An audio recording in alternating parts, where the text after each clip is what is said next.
Good evening, folks. Phil Gallagher of ThrabenU here for another Legacy stream. This one's kind of impromptu. The girlfriend had some things that she wanted to do tonight, so I cleared up about 2 hours on the schedule, and I've had this bad idea in the back of my mind for about the past week, and I figured this was a good time to try it. I have a lot of ideas that I want to try out, but most of them involve Opposition Agent and Hull Breacher, and those are A, not available easily right now, and B, the copies that are around, everyone keeps passing them back and forth. Uh, so, like, I had to borrow the Krarks to play this the other day because the Commander Legend cards are kind of a pain to come across right now. So I figured this would be a good day to try out this Red Prison idea that I had. So I was playing on Arena, and I came across this card, Relic Robber, just in one of the random like play matches that I happened to do one day while I was trying to finish up a set of daily quests. It's a 2/2 with haste that when it deals combat damage to a player, that player gets a 0/1 colorless construct artifact creature token with this creature can't block, and at the beginning of your upkeep, this creature deals 1 damage to you. So, this is like a baby Chandra emblem that is attached to a creature that I can play on turn 1, and I thought that was super cool. And it's an interesting way to have reach. I think this is a little awkward versus Oko decks, where they just like elk that and then they kill you faster. But a lot of people are trying out like these blue-white miracle shells with various courts right now. And if there was a time to try this idea, it's probably now. So in order to fit these in, we're taking out some of the like looser slots, like Anji's Ravagers that have been seeing play in the deck recently. And I also trimmed or cut fully. I cut fully Magus of the Moon, which I don't really think is super great right now anyway. So the idea is, like, we're trying to ride one of Goblin Rabblemaster, Legion Warboss, or Relic Robber to victory, backed up with something like a Bone Crusher Giant to get creatures out of the way, or Chalice of the Void. If we aggro our opponent out relatively well early, then we have something like a Shatter Skull Smashing, which can go and provide the damage that we need to close out the game. The sideboard is most of the traditional stuff, although you notice I have 3 Trinispheres here. I'm not playing those game 1. Game 1, I'm going to try to Mise via aggro kills, and then if we're playing against a combo deck, I will bring in the Trinispheres for games 2 and 3. We're not going to sideboard much with this deck. We're primarily just going to see if this idea is valid. So I'm just going to go ahead and hop into a league with this and see how it goes.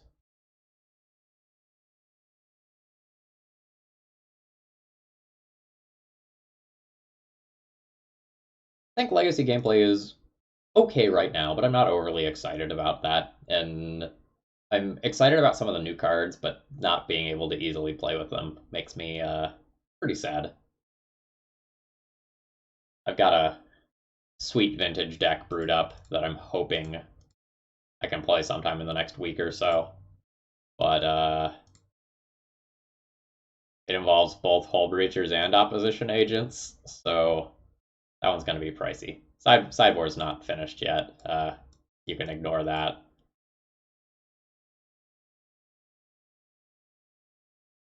Yeah, Vivaris. So I wanted to specifically learn how to draft and get better at drafting, and I just realized that it would probably be better for me to start playing Arena if I were going to do that, just because of like the speed at which I can draft. No, no, I won't be buying Hull Breachers. I'll be sliding into Callum's DMs going, "Please, sir, can I have some more?" Or something like that.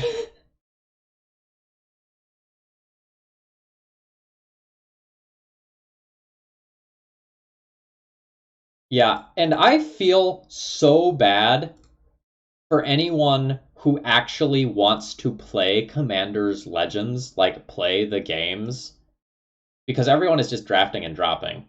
Fuck. We're on to 5. I'm keeping this. I get 5 of these. There's a lot of ways to play out this hand.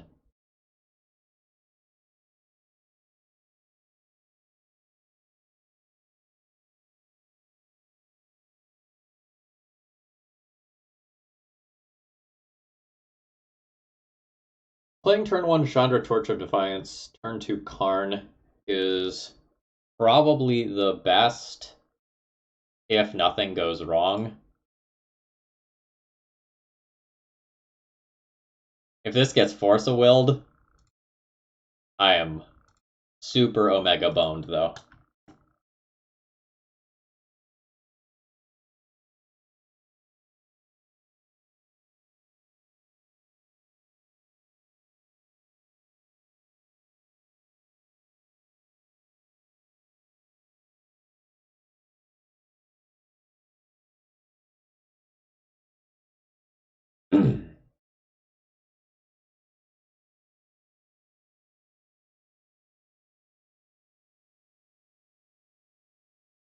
Will probably be fine, right? Yeah, this will probably be fine.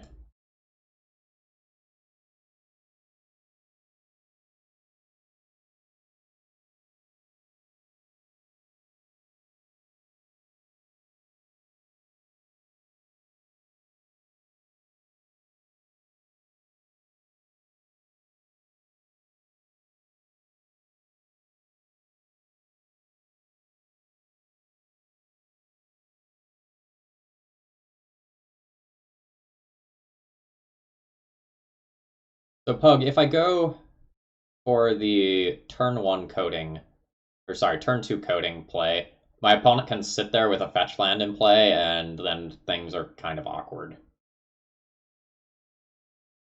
Luckily, we don't have to worry about strip mine in this format.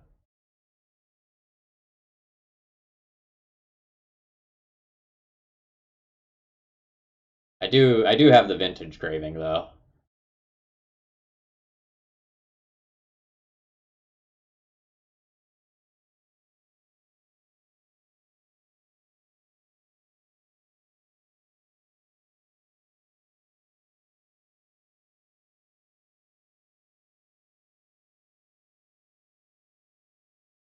Hmm.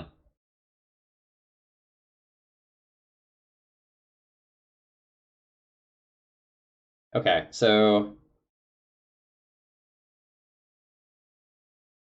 I need to tap this.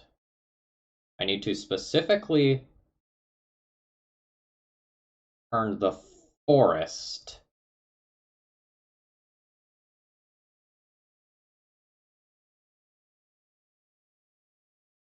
And blow up that so the ooze can't eat. And then I minus on this, and then the Karn stays alive.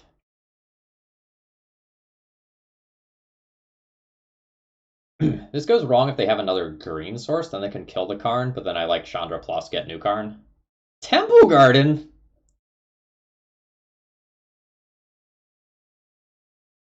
Excuse me?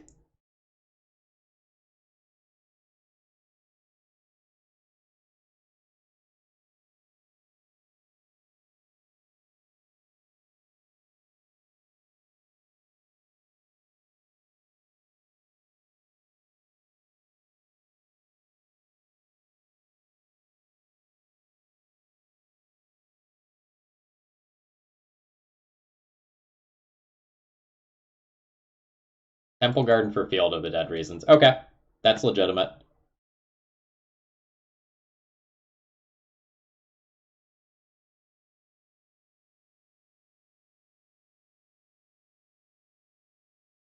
Oh, no, no, no, no, no. Shit. I wanted to play this tapped as a land.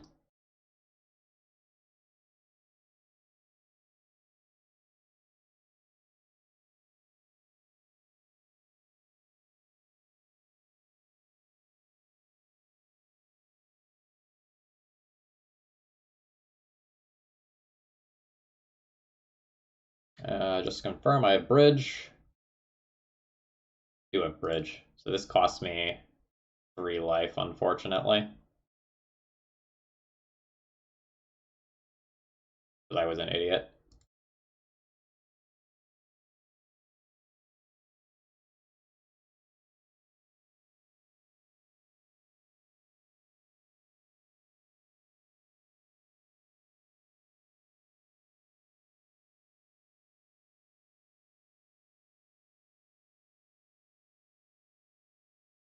They've activated both of these, so I can go to my opponent's turn, and then we'll effectively Rashad import them.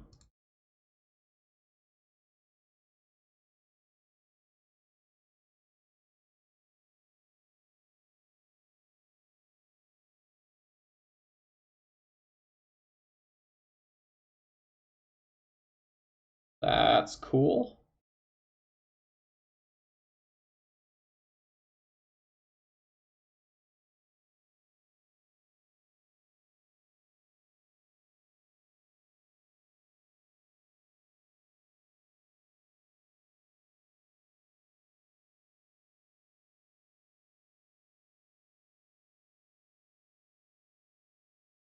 Could have done different sequencing here, but I'm pretty sure this is just my win condition.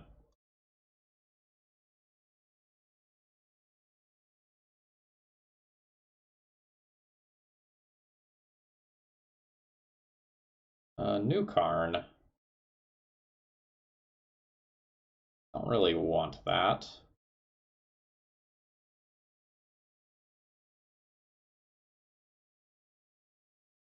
I also don't want all these 4-drops in my hand.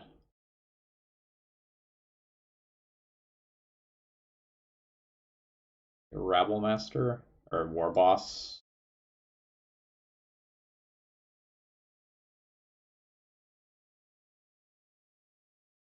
Hmm. No, let's just take damage for that.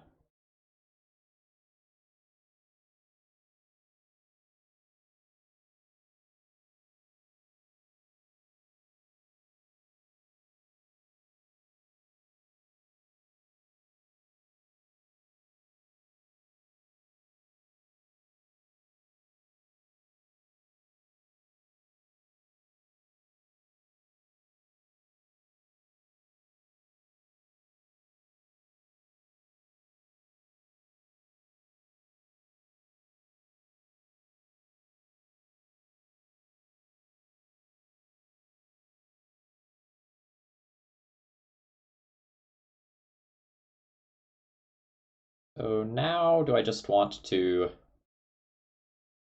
get some junk out of the way here? Probably. This is at 4 loyalty.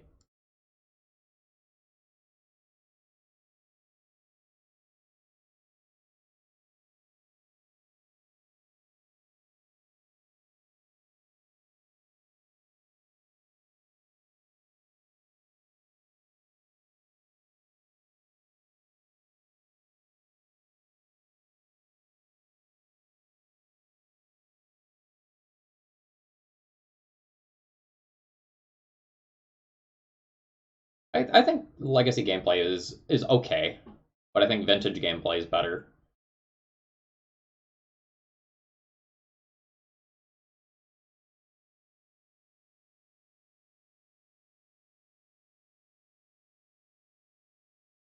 Okay, that's very good. Now I can just win. This is kind of what I've been waiting for the last couple of turns.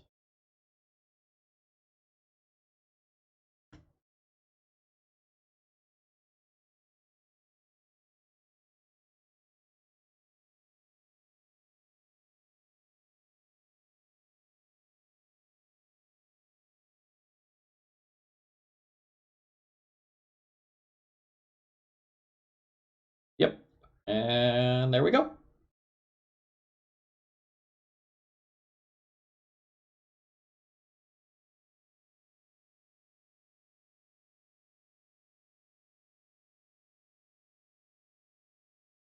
their actual factual mana tithe. That would get me.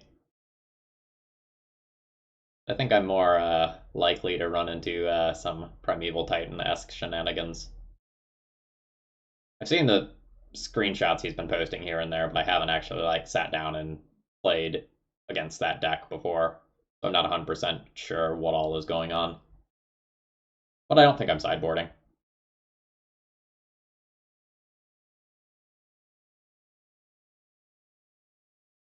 I could play Fiery Confluence as just another finisher.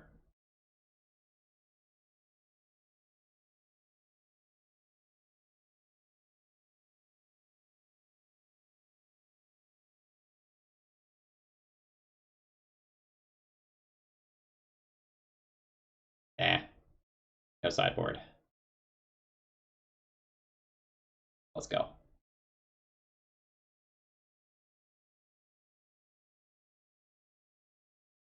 The early 3-4 that my opponent can get is kind of annoying for me.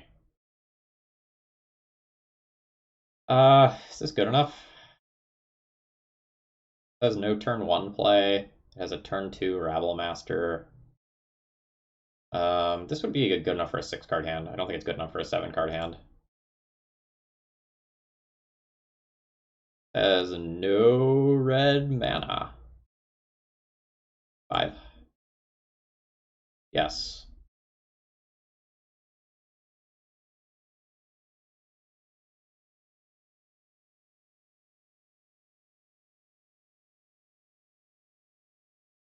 Guess it's Mountain. Yes, I would like to stream a vintage brew this weekend as long as I can bribe somebody to let me borrow Hull Breachers.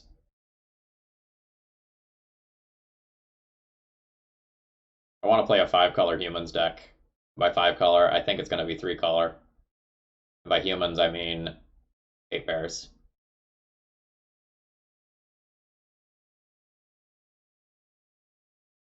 I want to play just like the Moxen into most of the degenerate hate bears that you can be playing.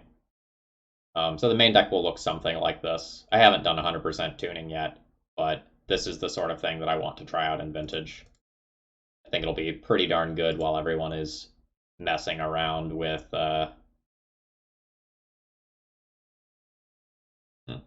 annoying. While everyone is messing around with wheel effects.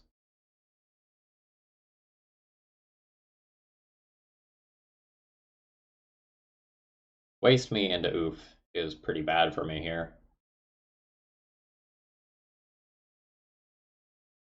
Hello and welcome.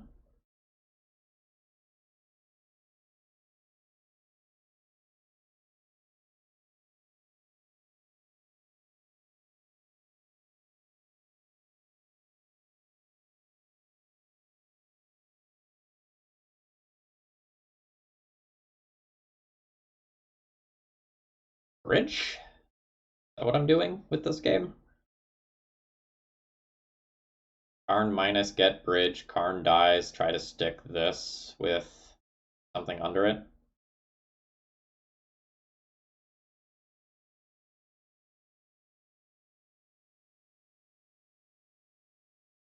Hmm.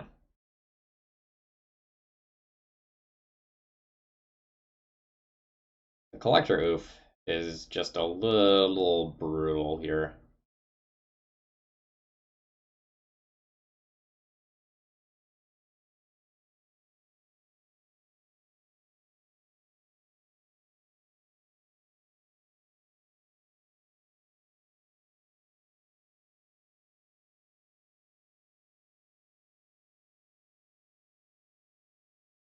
Okay.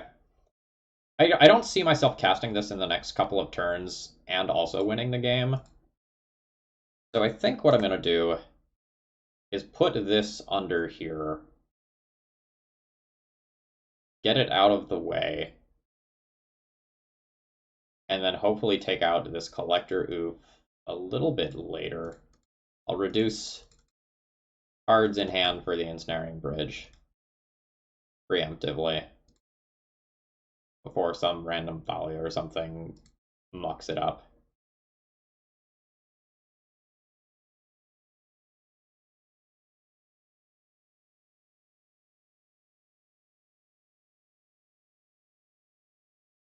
Yeah, this is strong forest game.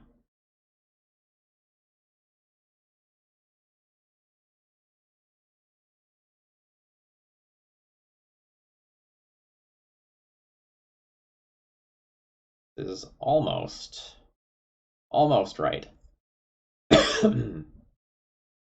Oof, doing serious work here.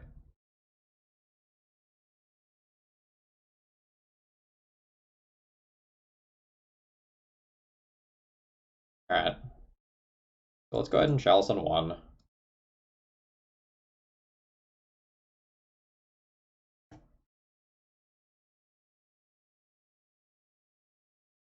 So doing this line means that I have to rip a mana source to throw down the bridge, but I have a few turns in which to do that.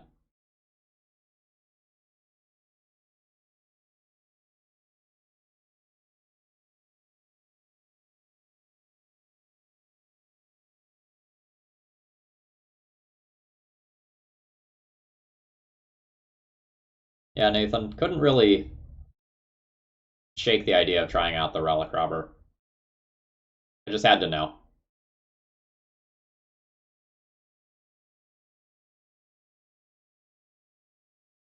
That'll be pretty good at finding them and out to the board stall. Alright, land. Not land. I'm going to take a lot of damage this turn.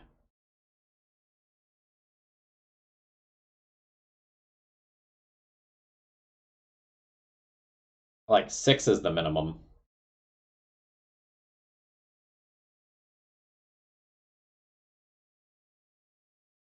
But probably 7 or 8.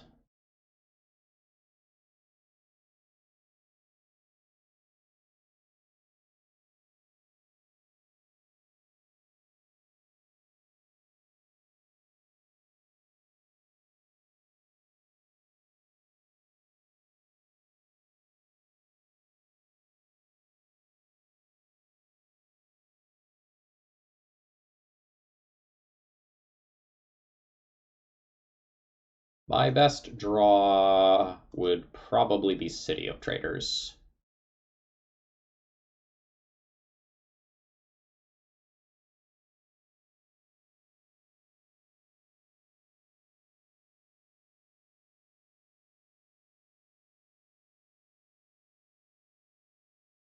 Yeah, this is my first match. I have no data collected.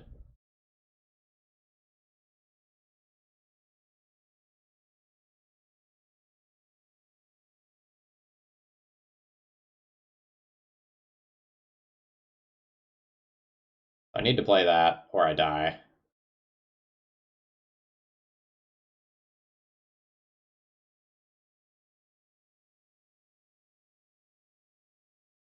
This way I only take 1, but I'll need to draw exactly Bone Crusher Giant to stay alive. Okay, I'm dead.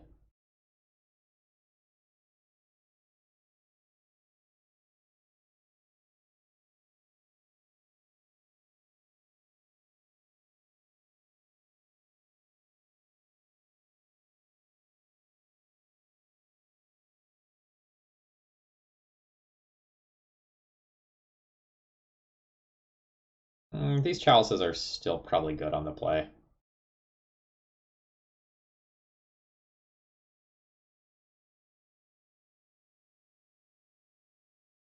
I could board in the Fiery Confluence as an attempted board sweeper, but I think a lot of the games that I'm going to win via an early Planeswalker. Uh,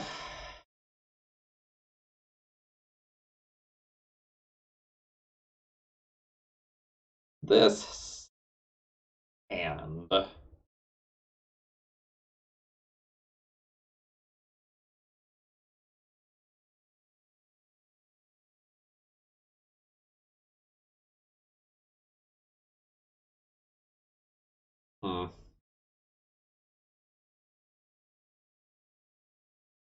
One more mana source. This hand is pretty good. Just very aggressive. But if I miss on my mana source, I think I just lose the game. And my opponent showed me approximately a bajillion basics. So I don't know that turn 1 Blood Moon, when I can't play a creature as well, is actually good. I go ahead and ship this.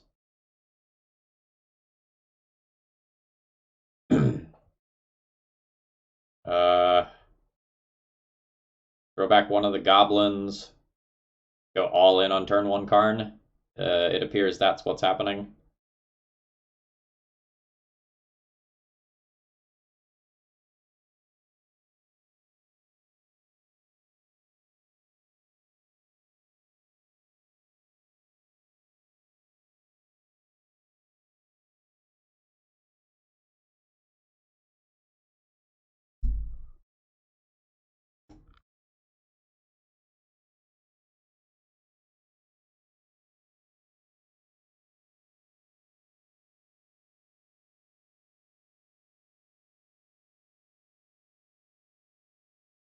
So we'll probably just see my opponent go fetch land go.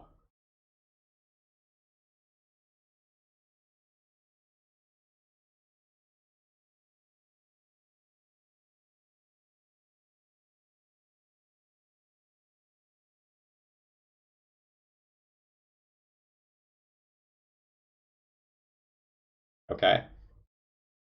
I think I just plus Karn on nothing. Rather than like... Oh, no, no, no, no, no, no. I have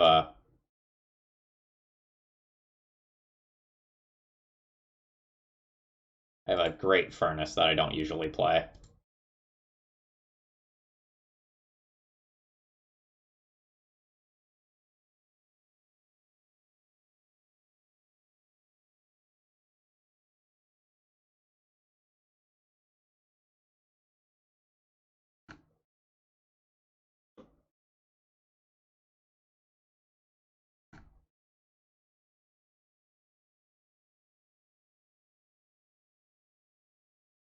Alright, so I can't blow up Dryad Harbor with this. Up to 1 target non-creature artifact. But I can get that forest.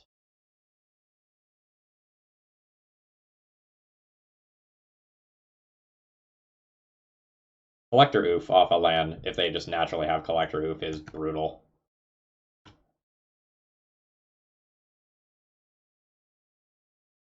But I don't think I get to play around that or beat that.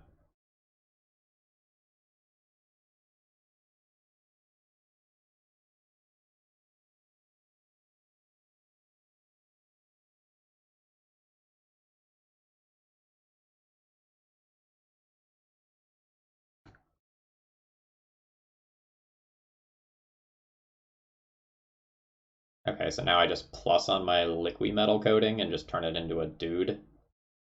Protect my Karn from being attacked.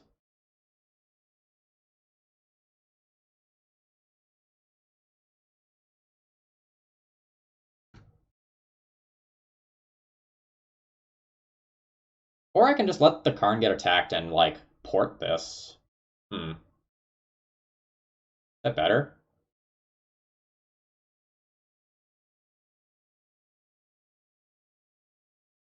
That might not be better. I'm not sure.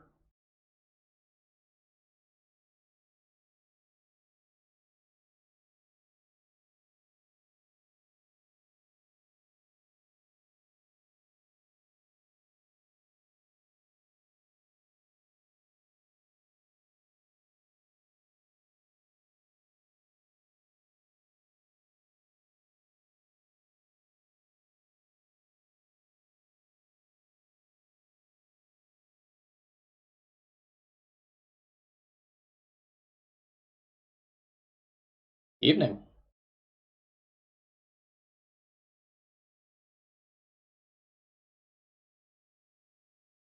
I can blow up that Savannah and let my Karn go. I think I'm okay with that.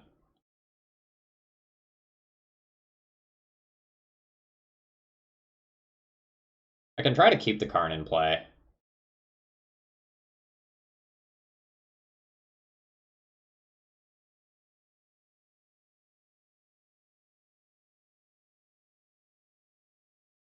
I think I just assume that I will play another.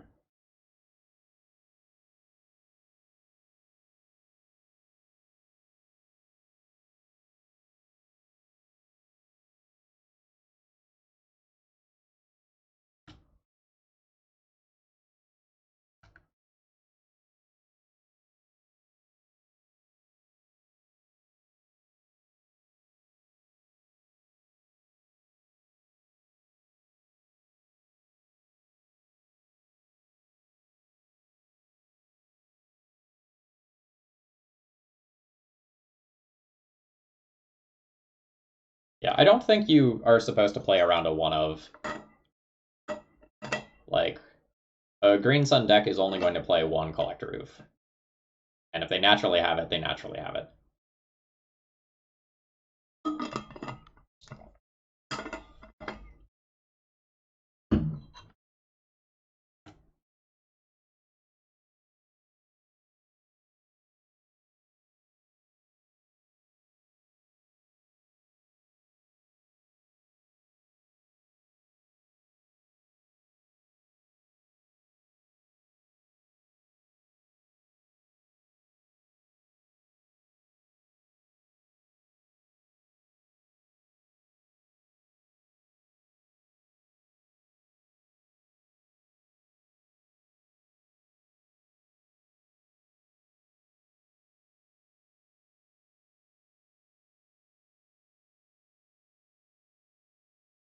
Fast, I have two 2/2s. They crash in with everything. I can double block one and get one of their creatures off the board. Probably the Thalia to leave me live for the other Karn. Yeah, okay.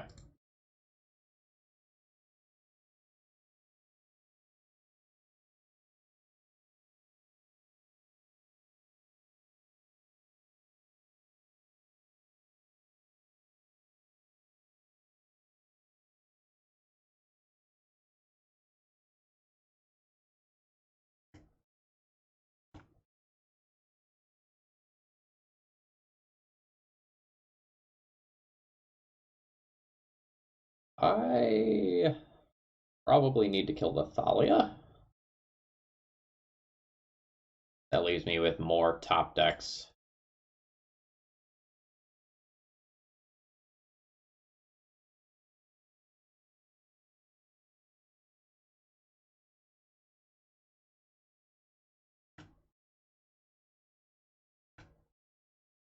That can put this Karn into play.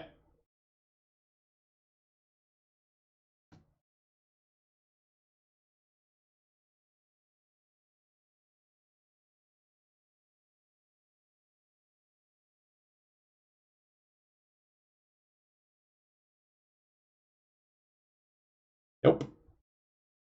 Nope. We'll move on.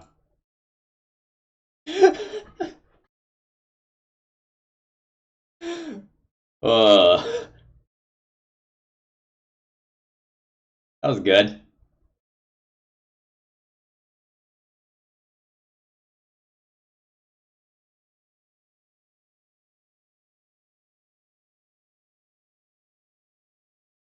We could play the game out from there, but I think that's an okay place to call it. My opponent has a threat slash tutor engine in play. I can't cast most of my spells. A lot of the spells that I can cast are outclassed by the Reclaimer. Oh yeah, fine, Andy. It was a good game. Like, absolutely no hard feelings about how it ended. Like, we threw a bunch of cool cards back and forth.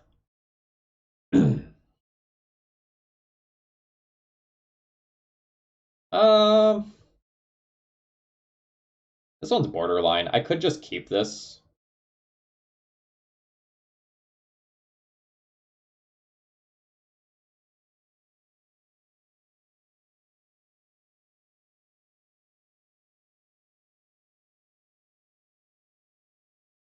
I'm gonna ship it. This hand blows.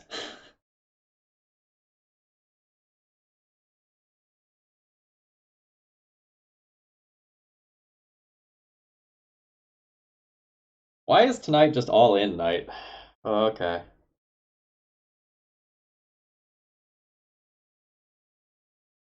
1, 2.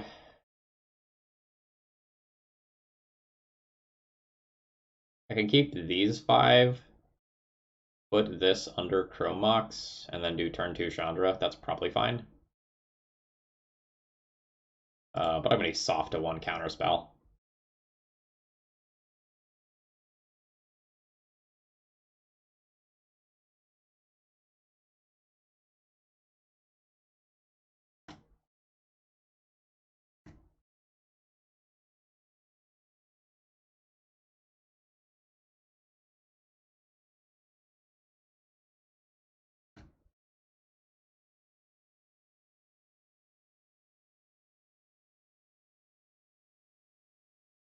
Blood Moon can't be the only thing that I keep.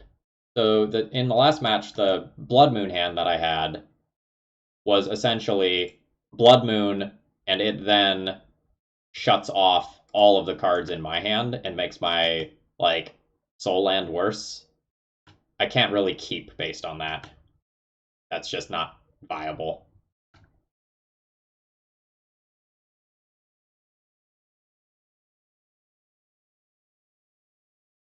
Oh yeah, I'll cast that.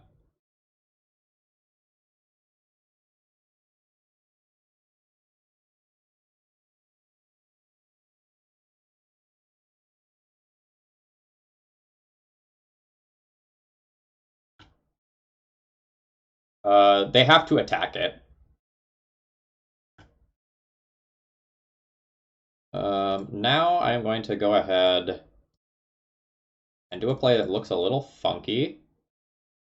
I'm going to put a Simian Spirit Guide into play, and this is exactly if they can go green source into Oko, and then attack with Astrolabe in this turn cycle. Oh, JK.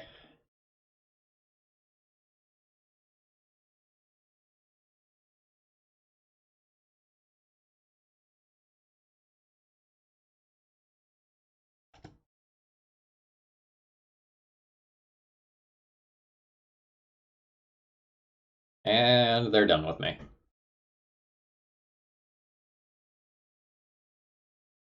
Roger, look at my sideboard. My sideboard is not full of cards that I really bring in. Like, I am here to be the aggro deck. I'm not here to sideboard. We have cards for combo decks, and we have like 1 random generic card that we can board in, but most of the time I'm not really boarding. So that explains why we didn't board out the moons. On the draw, my moons aren't very good against this deck. I think on the draw, I'm going to junk all my blood moons for Trinispheres and Fiery Confluences. And then on the play, I'll play blood moons again.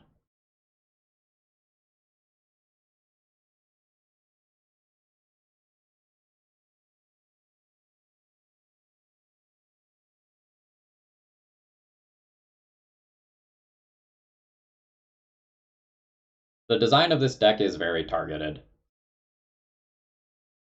The age-old question, who is the beatdown? The answer is me. I am the beatdown.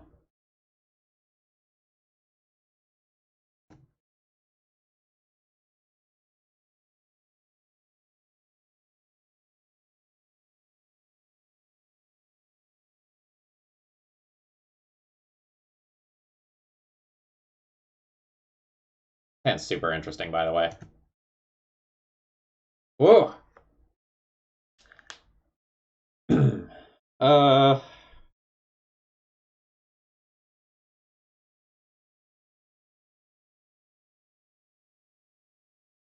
Chromox, Imprint, Shatter Skull, Smashing, Exile Simian Spirit Guide, cast Chalice.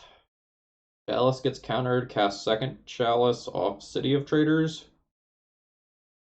Any red source for Chandra? I think something approximating that is probably the line. Although I instead could go Chromox Spirit Guide, place Shatter Skull Smashing as land, First chalice. Yeah, okay, that's actually going to be better.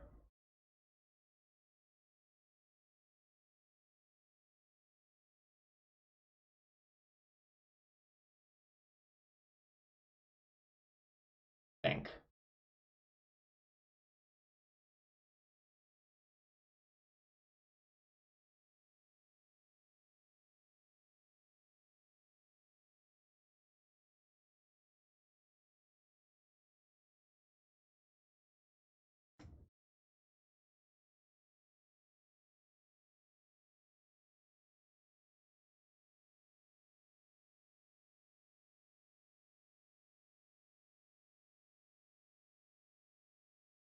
Yeah, I think I'm going to go ahead and do this line.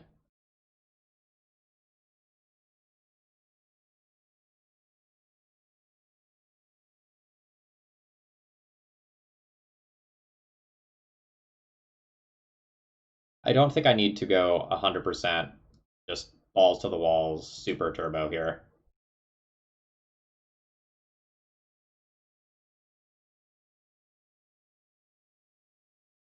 Okay, great.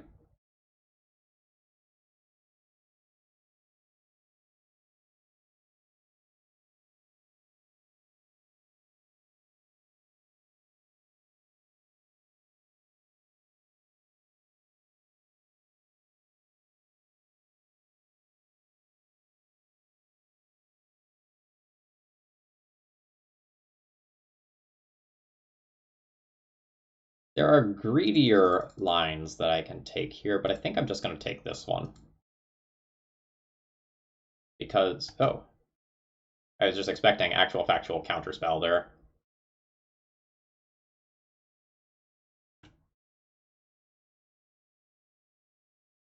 Cool.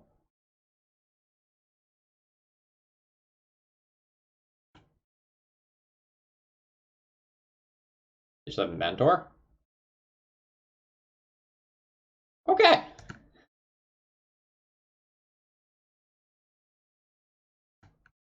That's fair.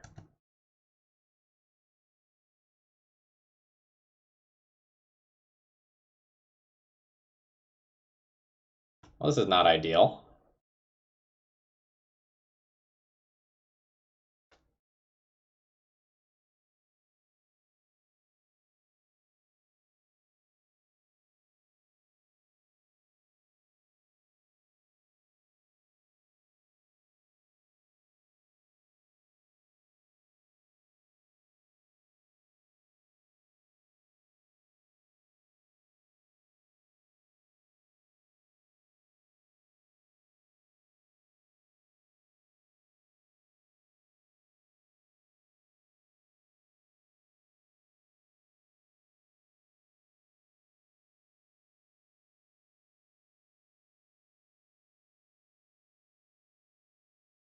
Hmm. I don't like anything that's happening here.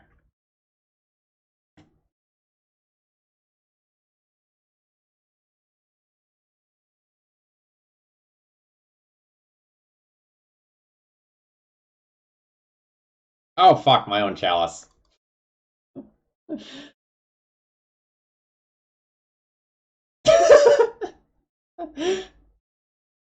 Well, they almost forced a willed it back. Yeah, that was the mental shortcut of I do not have 2 drops in my deck. Alright, let's scoop this up here.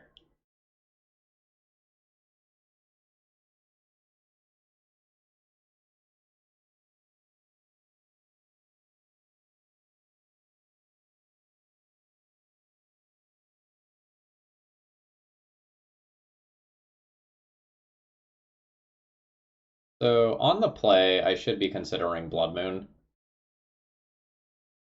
It's not going to be great against these sorts of decks, but a lot of times the Miracle style decks are reliant on both blue blue and white white for things like Council's Judgment and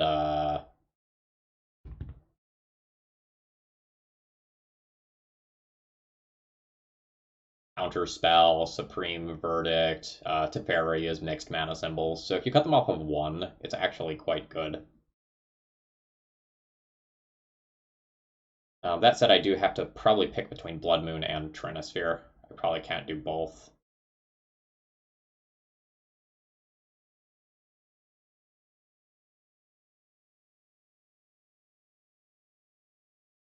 Although I could drop Bone Crusher Giants. I don't hate that. Just play a greater density of lock pieces.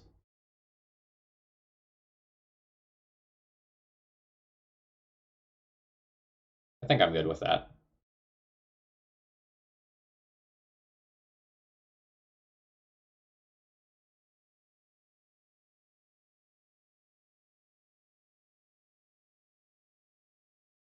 Nope.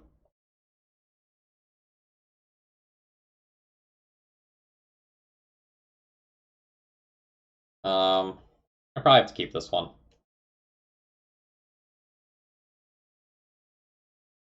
Blood Moon is much better on turn 1 than on turn 2, so I'm going to go ahead and pitch this.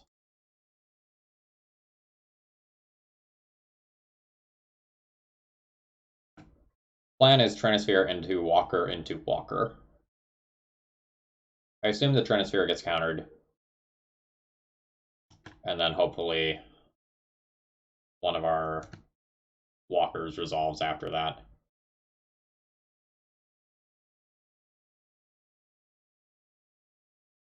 The Trinisphere resolves, our Walker is guaranteed to resolve next turn.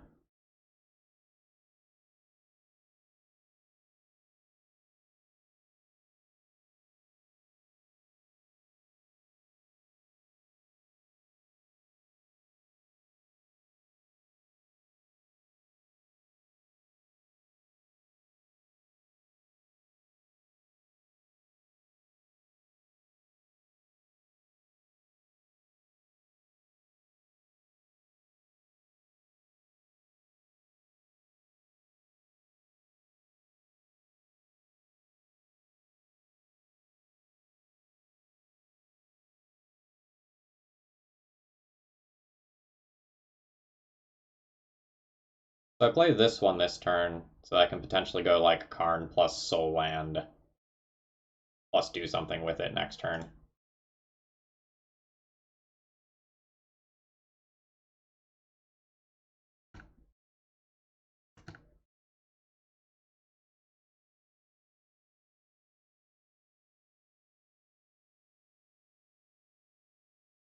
I will play a city no matter what. So let's start the turn there.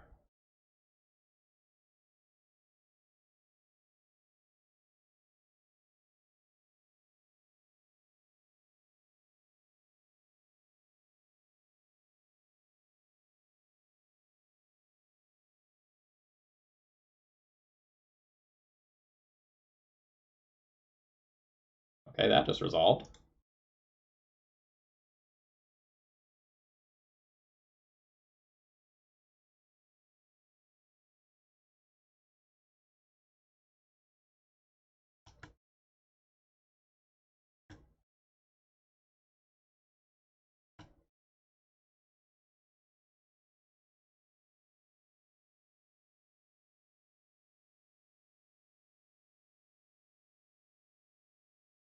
Annoying. Also relatively unexpected.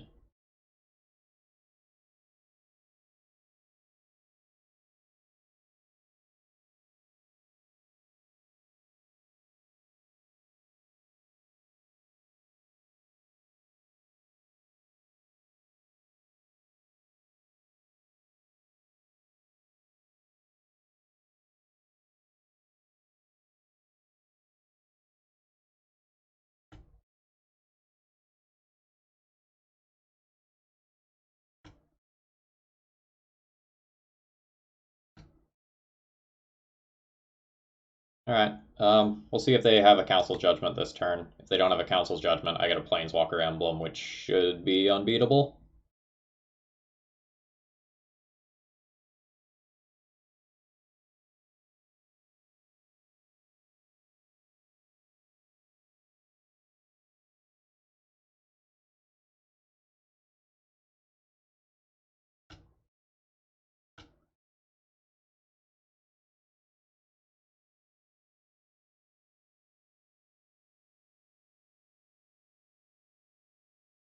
Yep.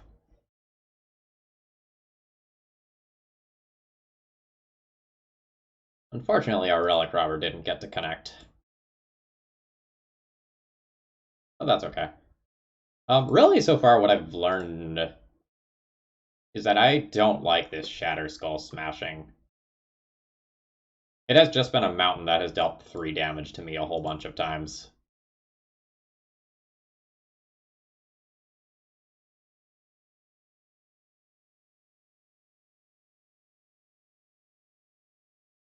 Good luck, have fun. You too.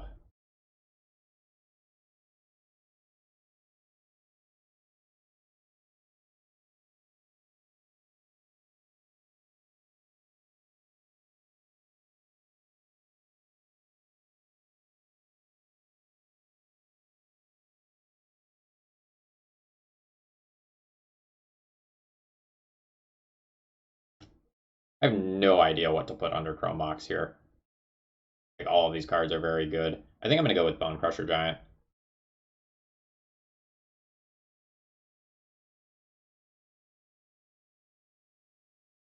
I think the correct play here is Goblin Rabblemaster, unfortunately, over Relic Robber, because Rabblemaster followed up by War Boss is just a stupid amount of damage.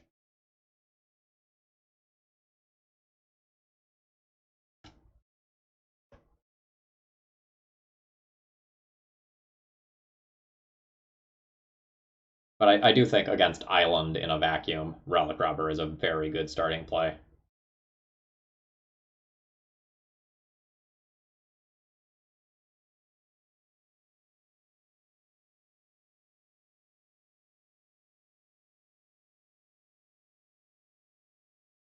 My best draw would probably be a Spirit Guide. Then I can go Chandra into War Boss, theoretically.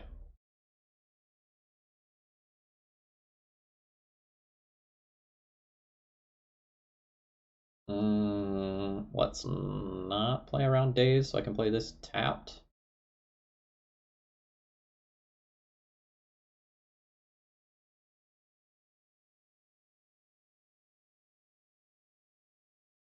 Yeah. Actually, maybe I can hold this.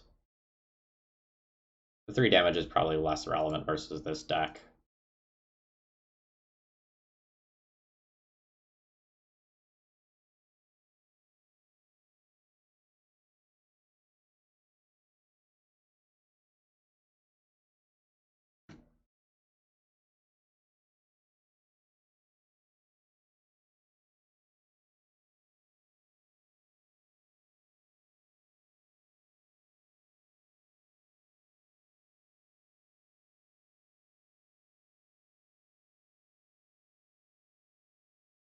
I think we just Goldfish next turn.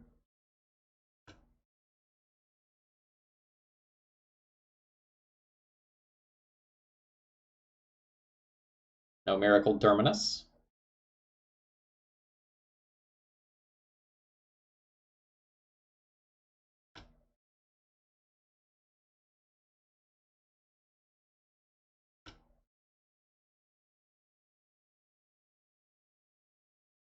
How much damage do I have in play? 2, 3, 4, 5, 6, 7 damage showing.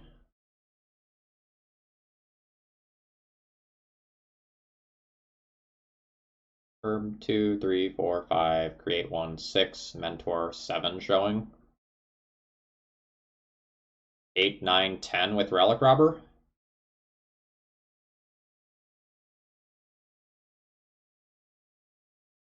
8, 9, 10 with Relic Robber.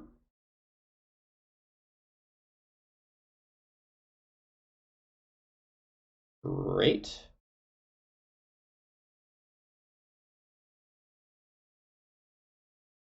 I guess if my opponent has a counter spell. Alright, they're going to be dead any number of ways.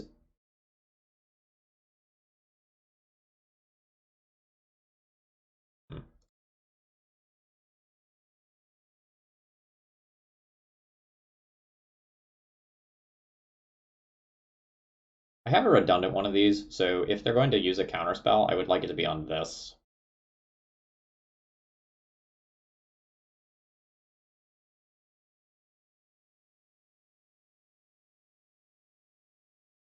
8.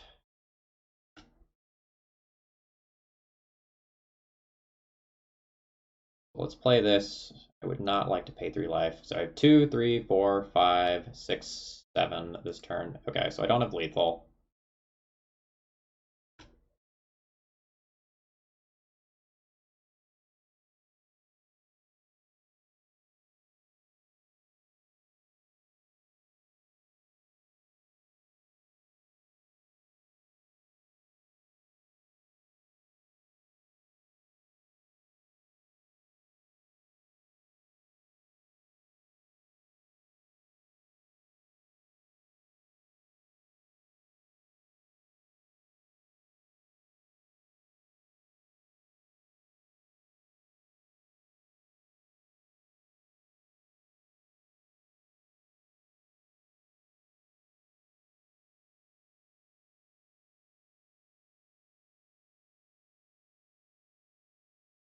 Opponent might have stepped away to grab some turkey or something. I wouldn't blame them.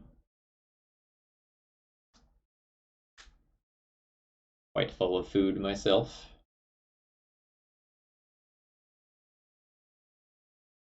Just the girlfriend and I, so we had a like baby Thanksgiving. We made a ham that was like yay big. Mashed potatoes and Brussels sprouts and stuffing and pumpkin pie.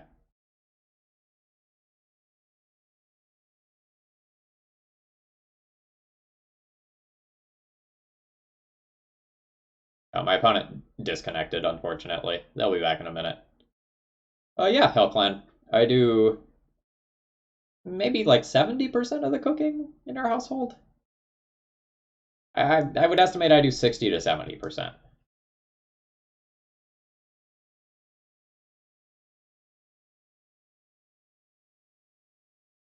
It used to be closer to 50-50, and then my girlfriend ended up working a little bit later a lot of nights. So now I tend to just start cooking just because I start getting hungry.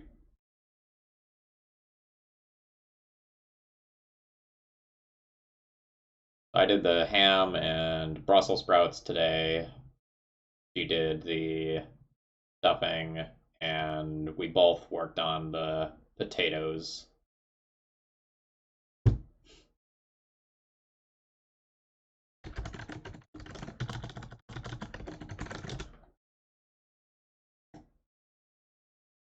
Alright, so one goblin goes there. Rest goes at them.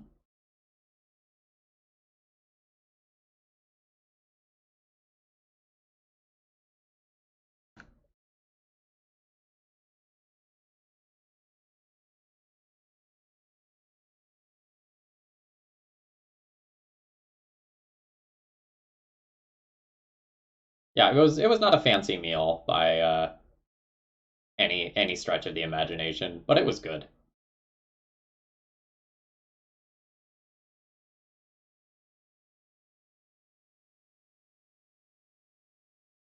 Yeah, I mean, even just making that little baby ham, like, that's maybe it's like yay big. You know, that's a couple more bonus meals of ham for us, and we're gonna have potatoes for a while. Like, oh man, am I gonna have potatoes? So again, I think this is gonna be kind of a play draw thing.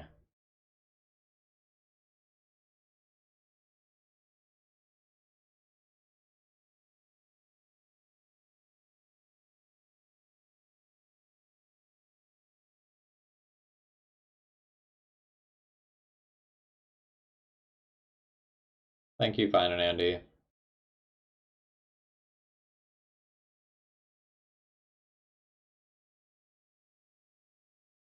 So I think on the draw, I don't want my moons again, and I'll bring in the 3 Trinispheres and the Fiery Confluence as a finisher. And then when I'm on the play, I'll board out my Bone Crusher Giants and keep the moons in.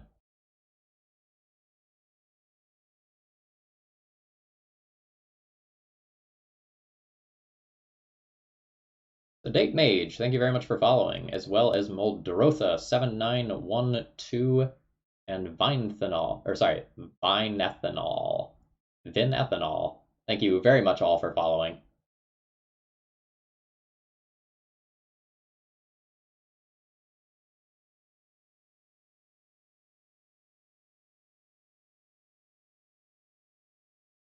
because I know there's a handful of people with Switches in chat.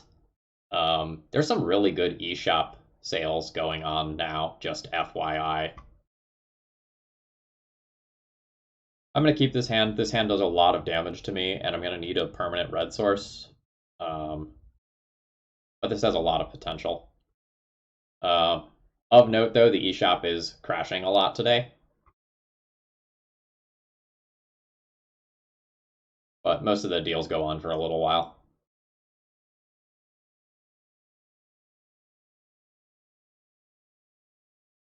All right, test number one. Just play Hades and never buy another game. That is honestly pretty good advice. All right, so now we're looking for a permanent red source or a Karn.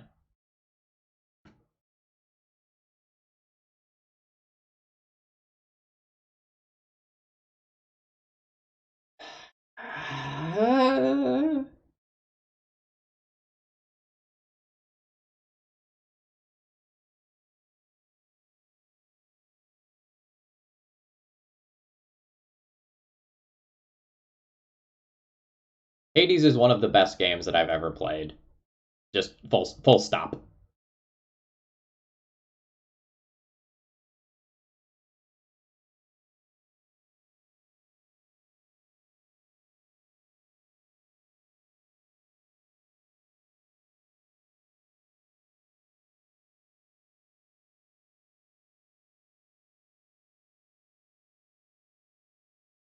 Like, I would have to think about it, but I imagine Hades would probably make my top 10 list of all time and probably my top 5 list. It's just so incredibly polished. Like, gameplay is great, the world building is superb, dialogue is like surprisingly good. There's like a really cool relationship system built in as well. It is just all around impressive.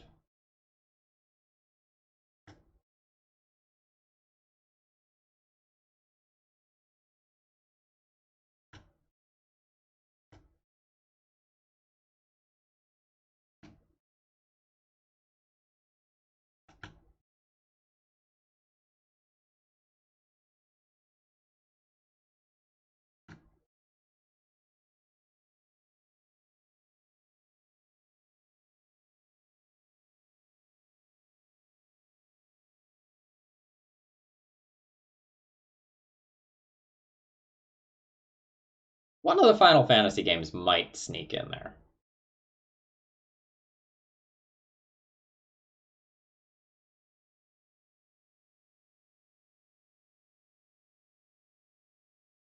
Might.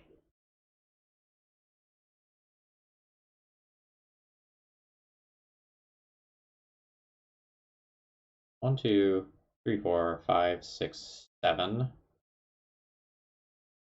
So I think I'm going to use Bone Crusher Giant as a bait spell here.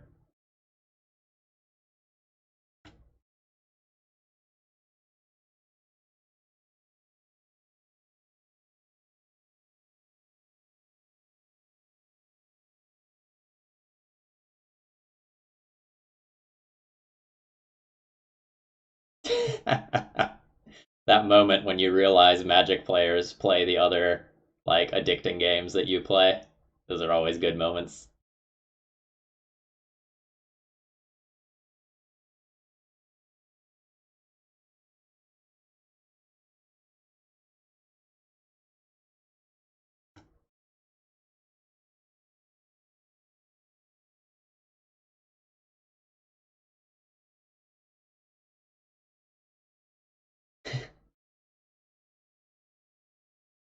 Yeah, Hades and Monster Train are like games that I've had that like shared experience for where I just like found a bunch of Magic players that also played them.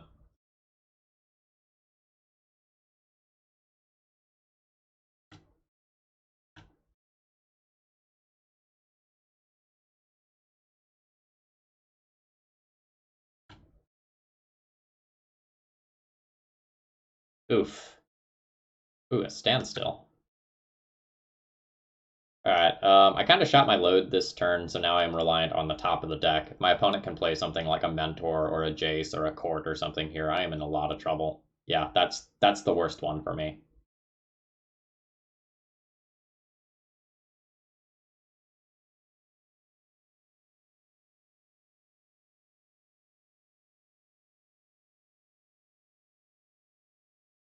Luckily, my deck is very threat dense.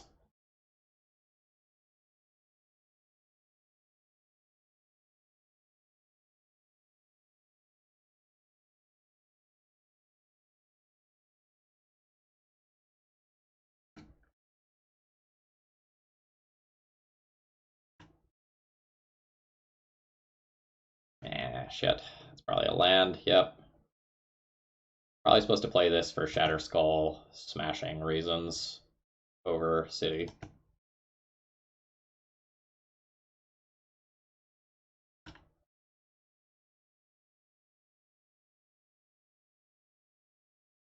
Oh god, why?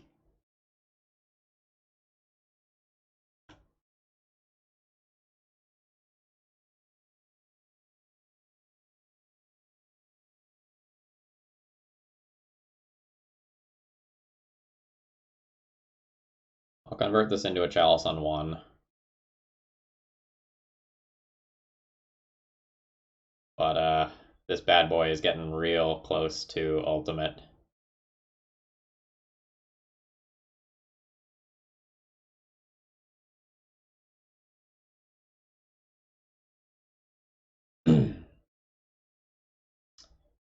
Okay.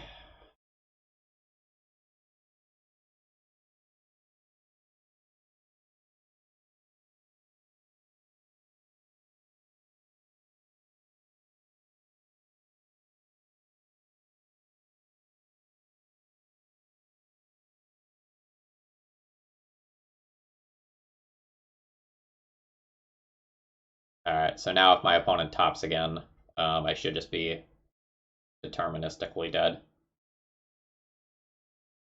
I've beaten a couple of Jace ultimates on camera.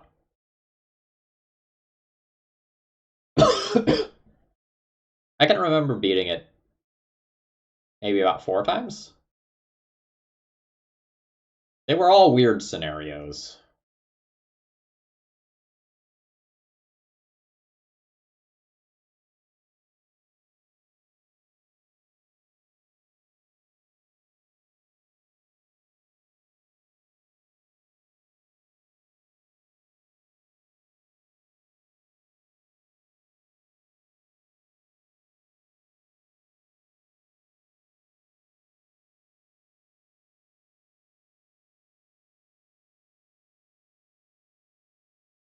I don't know if I want the Blood Moon versus a standstill variant.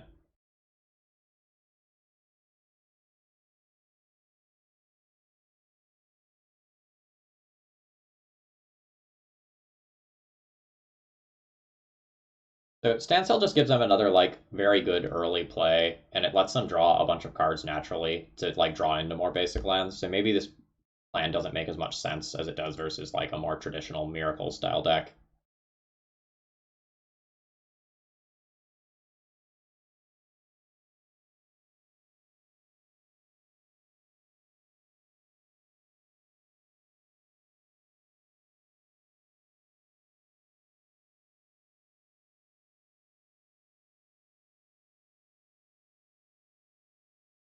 Uh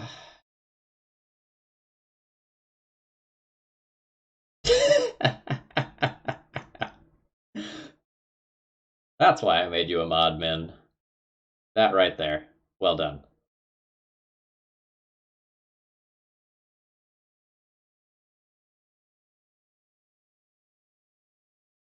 All right, I think I'm gonna keep this rather than mulligan. This one's borderline. I have a turn 1 play. My turn 1 play just sucks.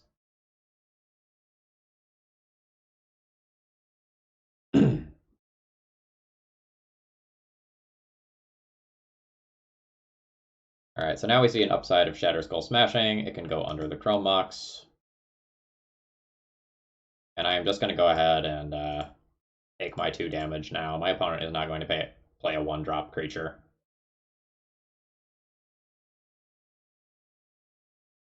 I'm just making a statement here.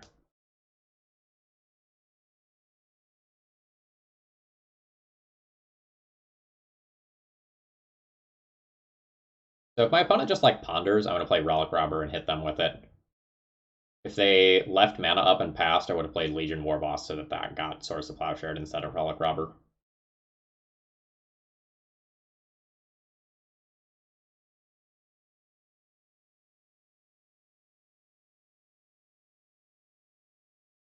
Let me hit with this. I need it. I need it in my life.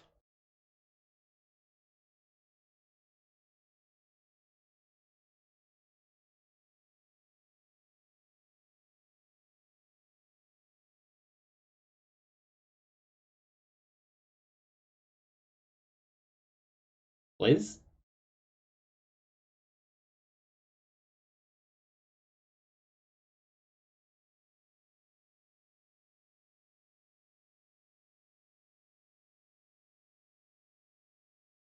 Ooh. I mean, we've got to force an Teferi out of it. That's not the end of the world.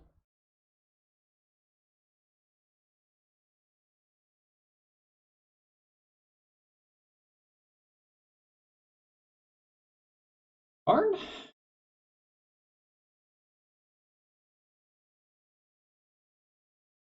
Arn into Counterspell, but Arn is probably a stronger overall play this turn than Legion Warboss is.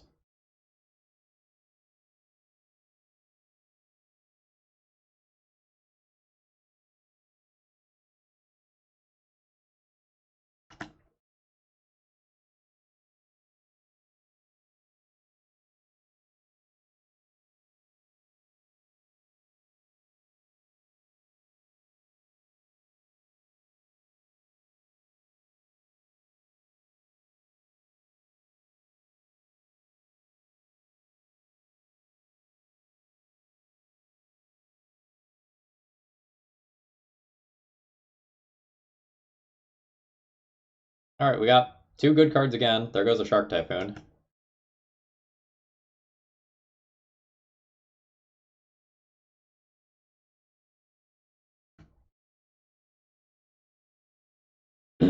I am going to take the turn off to do this.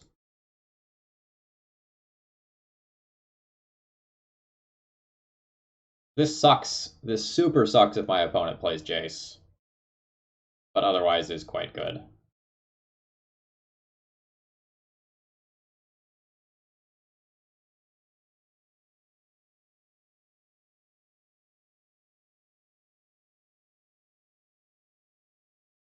That's annoying. But I have this. And his cousin.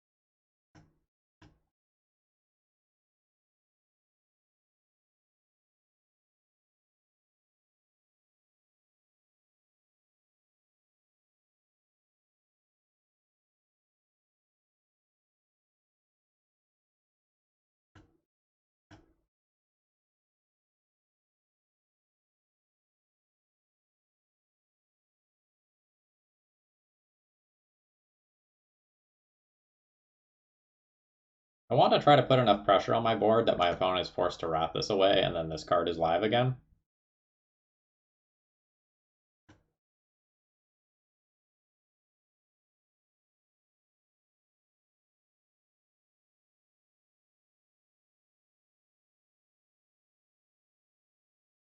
Like, if I trade, say, Terminus and Is It Staticaster for both of these Bone Crusher Giants, I feel like that's something that is okay for me right now. And if I cause the Is It Staticaster to jump block next turn, that's also good for me.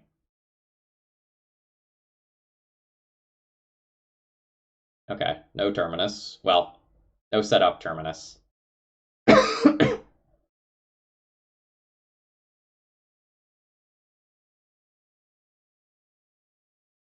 The targeting Brainstorm? Targeting Ponder. Okay.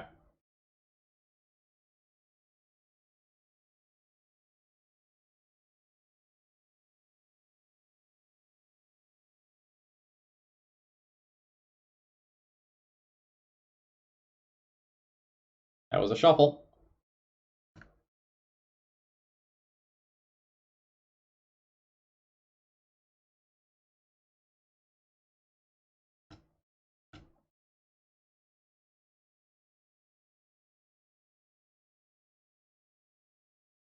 If my opponent just jump blocks here. Oh.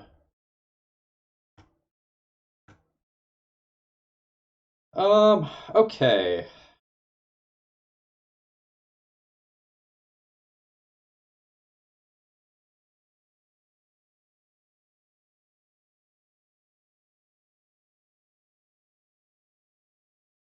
I'm willing to commit this to the board. I'm not willing to commit a premium card.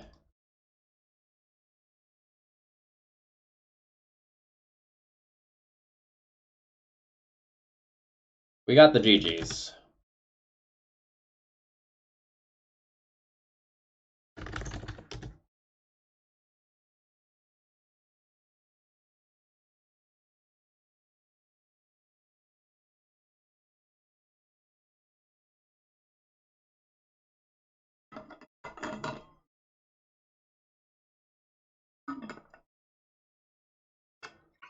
So we're definitely threat dense for these like blue-white pile lists.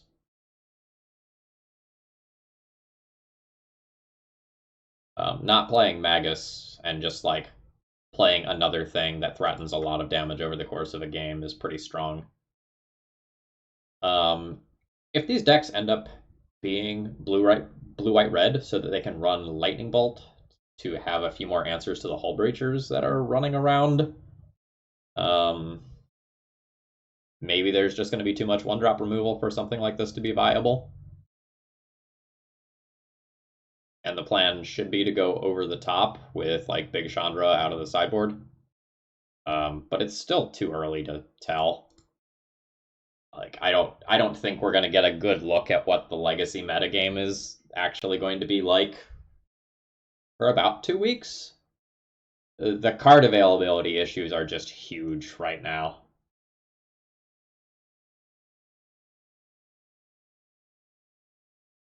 Hull Breachers and opposition agents being very impactful cards.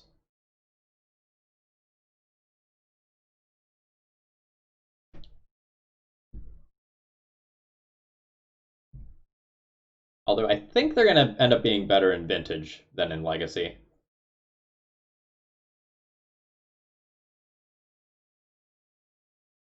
I have seen some impressive screenshots from the Hull Breacher decks. Like you obviously screenshot the highs of the highs, right? Like when you wheel and you get your opponent's hand and then you combo off and you win on like literally turn one. Uh, those are cool and you screenshot those. But even the more average hands where you just like nab a brainstorm, like you get to see Spirit of the Labyrinth coming 90% of the time, except when it comes in off like an Ether Vial.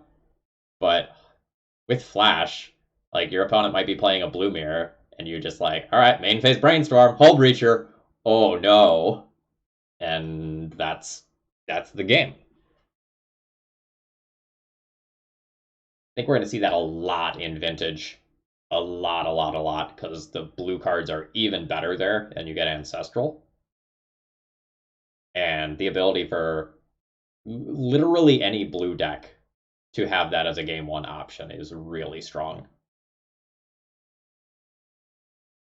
Yeah, I think in Legacy, the primary place Hull Breacher is going to see play in game one scenarios is going to be the like Narset Urza Echo deck. And I think that deck gets pushed one more notch towards combo with the printing of Hull Breacher.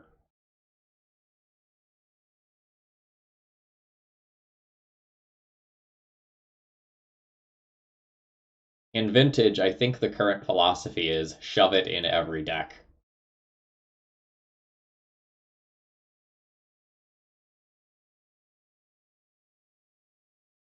All right, we're playing against Casey, who's playing a Gigantha the Wellspring deck.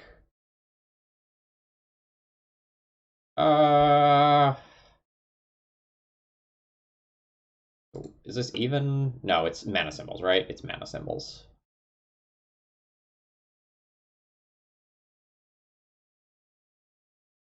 I'd probably keep this on the draw.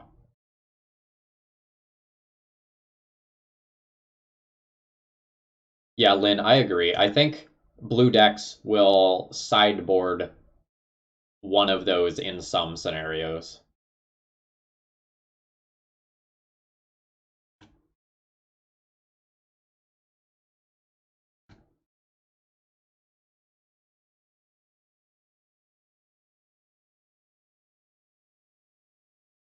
I didn't want that fourth crow box.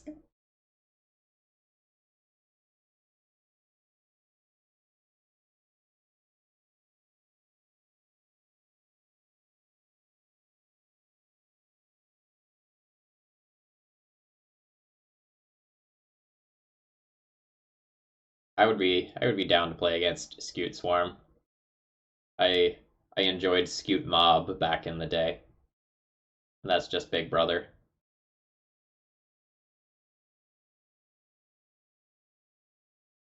Leovold's pretty good against what I'm going to be doing here. Yeah, this hand just did not pan out. I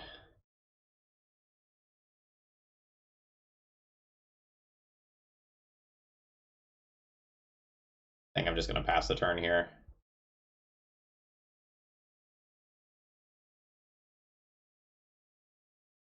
I have a lot of draws that are going to be good.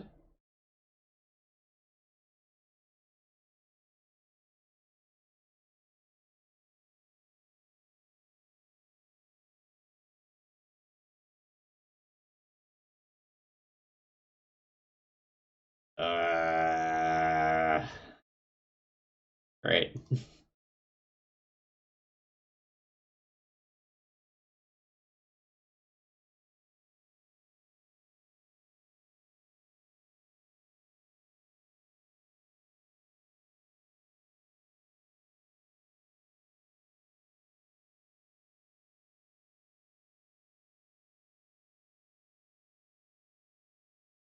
Okay, I think we can call us dead against a Sylvan Library, unless I draw a land this turn. A Blood Moon?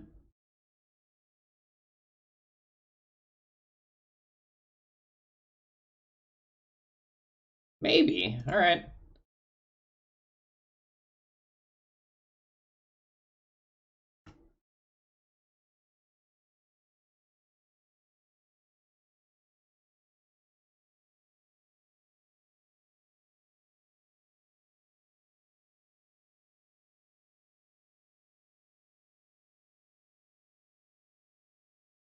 Basic Forest would be bad. I assume they have it. Yeah.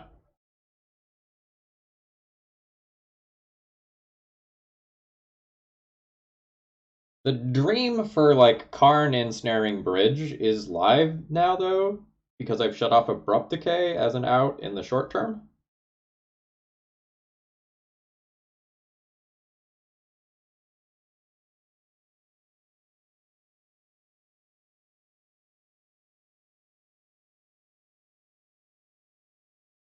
You have a Rex Sage, or is this a tracker? An Excavator.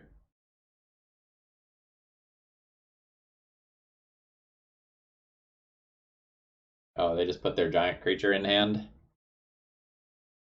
Alright, I think I need to draw land this turn so that I can go Karn into Bridge.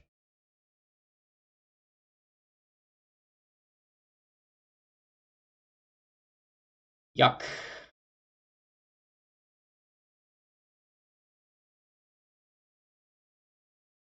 I think I've lost this one, but I'm not deterministically dead.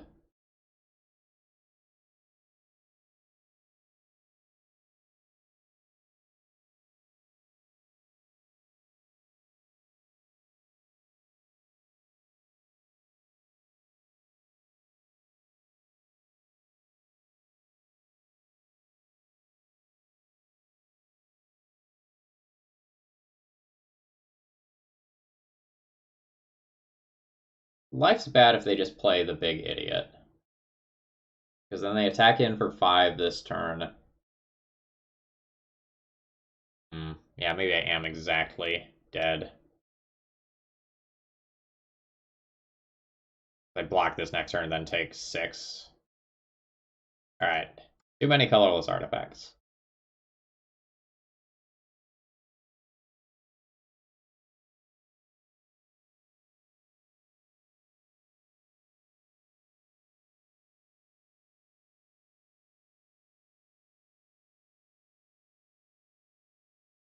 Moon's probably really good on the play. I don't know that Chalice is going to be amazing versus this deck.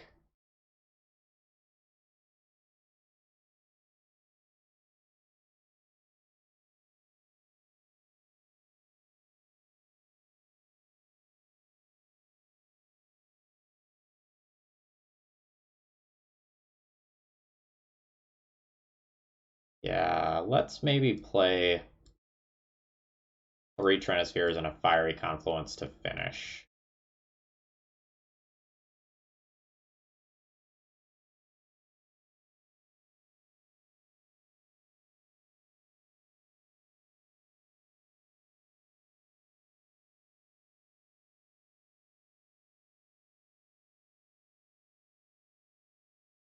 Yeah.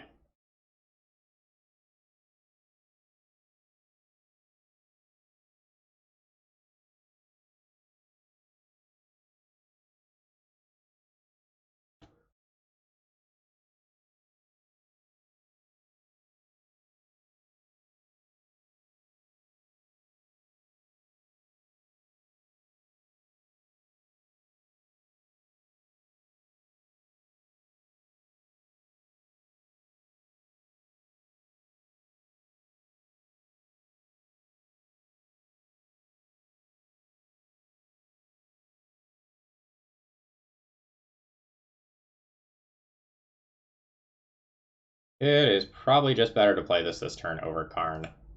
I can Karn next turn and end up in a similar situation, but I can't Rabble Master and end up in a similar situation. Plus, this takes all of the thinking out of attacking. Everyone just goes.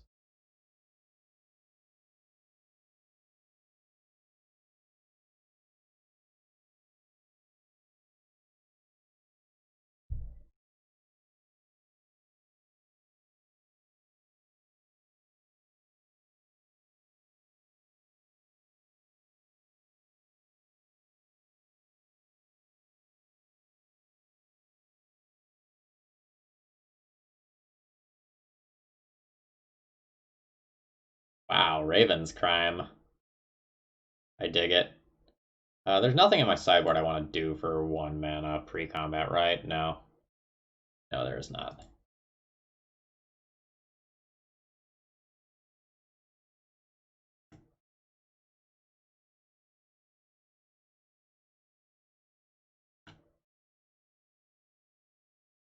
We also had our opponent very dead, but just wanted to check myself.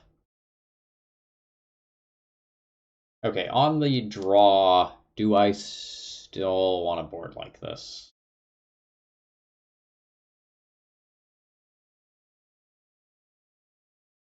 Furnace is definitely worse on the draw, and I'd rather be playing creatures early.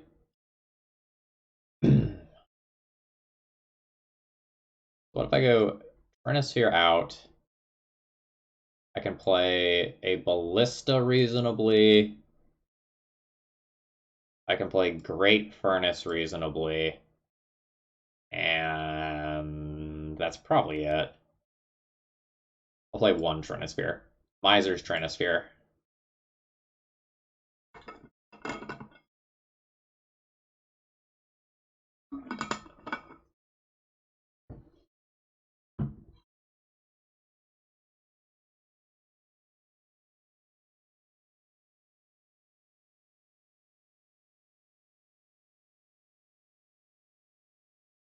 Um,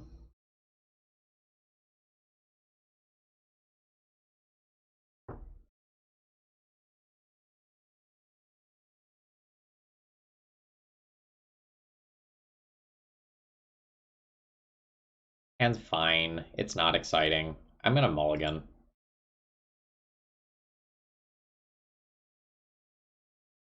Why not just mulligan twice?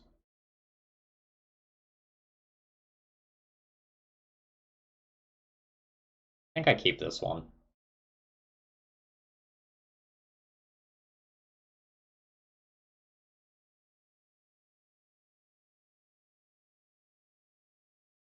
I need another land.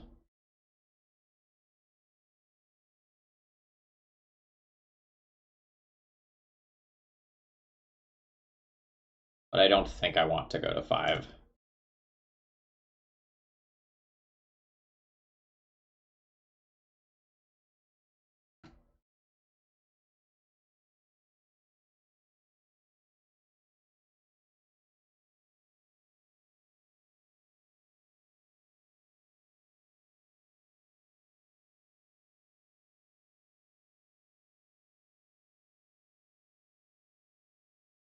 Sketchy?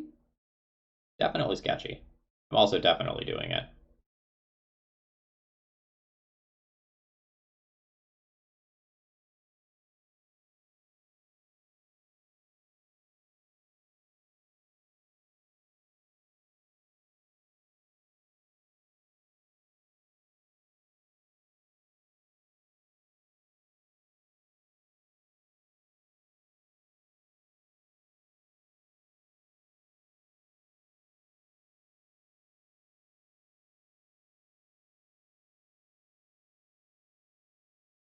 Oh, my opponent missed a land drop, and I get to Trinisphere them. That's amazing.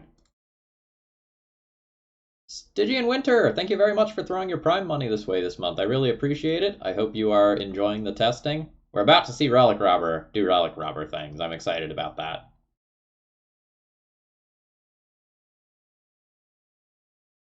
Well, alright. Like, fine, I will Planeswalker. I will Planeswalker.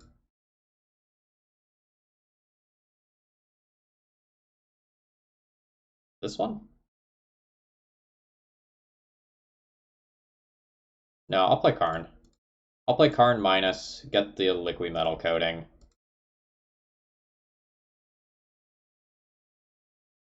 And if my opponent plays a creature, I Chandra Torch of Defiance it. I think we're going to kill our opponent before I Relic Dropper.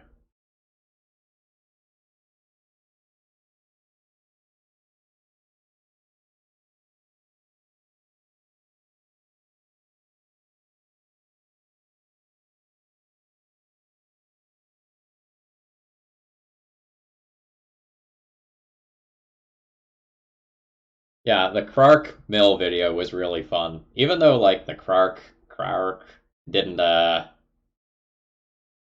get to do, like, the super archive trap kill at any point.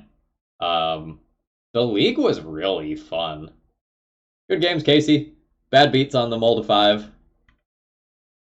We're, I was about to Relic Robber you, and then I drew a land to just, like, have the nuts. It was a risky play, Casey, on my end.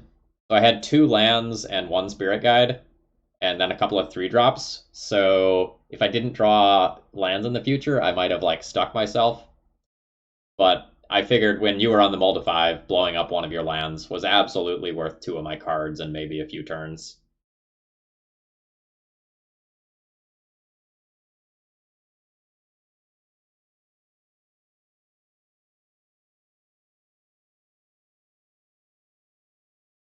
We are just hyper aggressive tonight.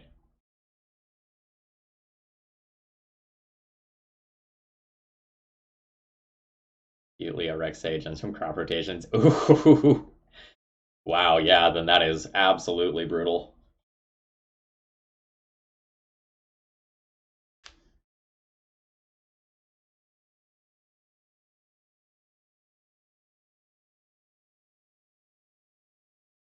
I miss companions in some way.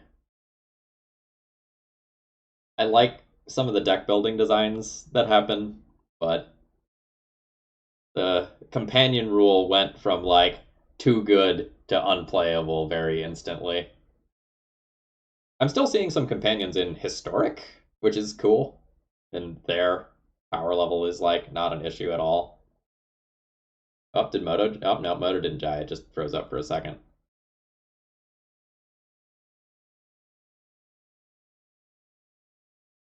Yeah, fine and Andy. We haven't really gathered much data tonight.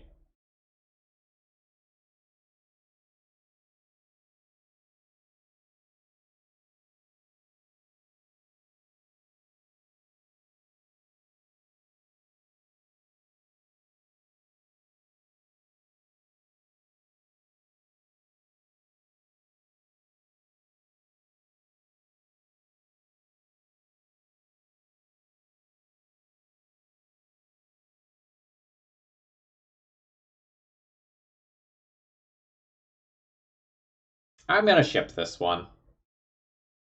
This hand is fine. I think I can get a 6-card hand that's just as good.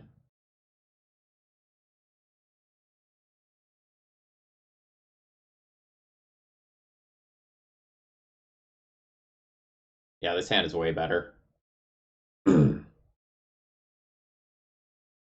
is turn 1 Chalice, turn 2 Karn.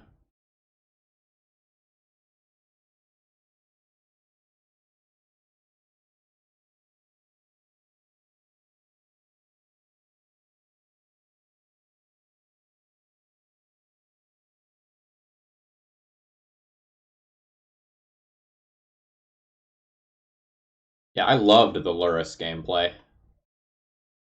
I just thought the Zerda and Gyruda gameplay was very poor.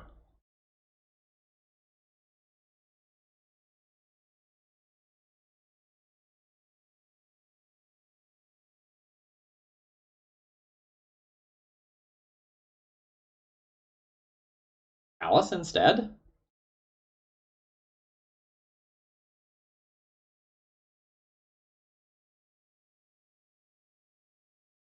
Whatever I do is probably getting dazed, and it sucks. Go Chalice.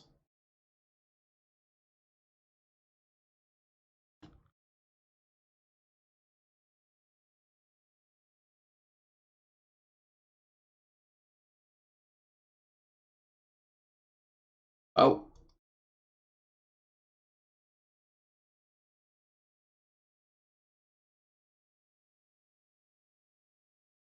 I guess we could be playing against Show and Tell and not Delver, and then the Chalice on 2 is embarrassing.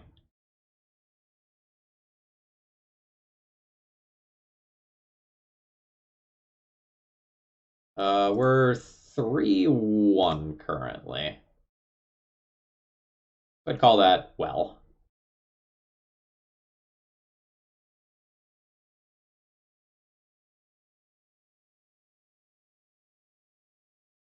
And please don't be Show and Tell. I am not beating Show and Tell with this hand.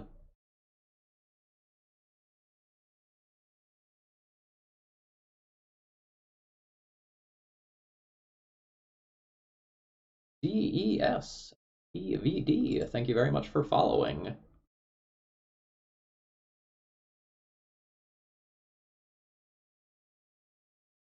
Did you not do blue? There's an Oko? That card's obnoxious.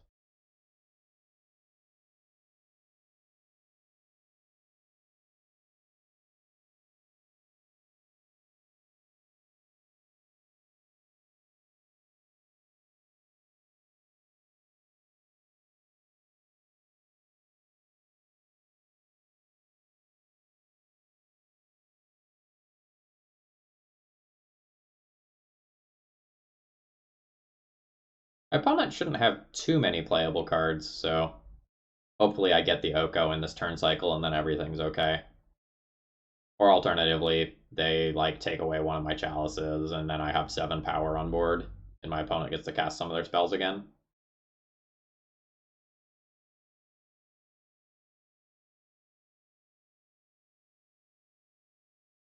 Yep, looks like that's the route we're going.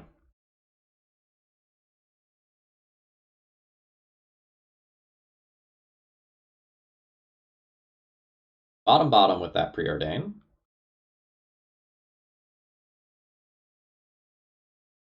I think I have to send too many creatures at the Oko. to finish it off. I think I'm going to be going both of these so that I can play around a lightning bolt on one of them.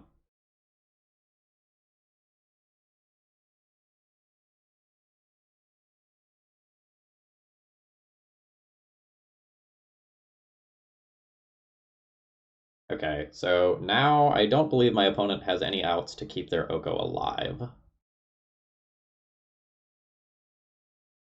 Hey, Basso! Thank you very much for following. Hope you're enjoying the content.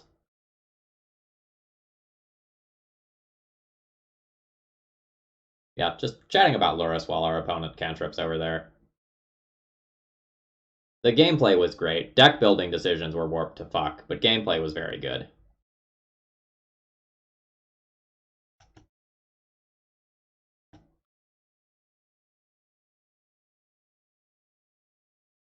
Alright, so that one can finish off Oko, and then these two can go at my opponent.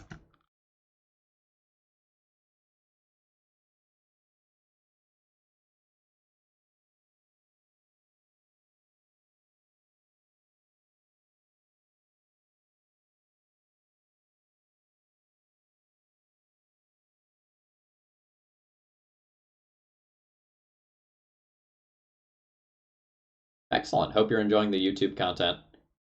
I spent some time, like, teaching myself to make thumbnails recently. I had kind of a slow day at work the day before Thanksgiving, and I figured, like, taking the morning to learn some basic image editing skills would be a really nice thing to have in my teacher toolbox in the long term.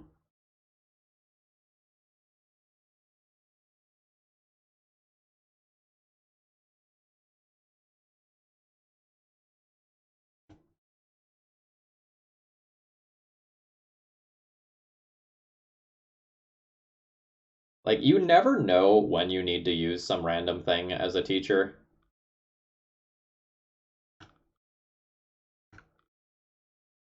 Like, in a normal year, I would never think that I would need to use all my random, like, knowledge about recording and streaming, yet here we are. So I always think it's a good idea to, like, broaden your basic skills when you're a teacher. There have been a bunch of programs that I didn't really think I needed to know how to use that I just, like, went to a training on to have that content in my pocket for a rainy day.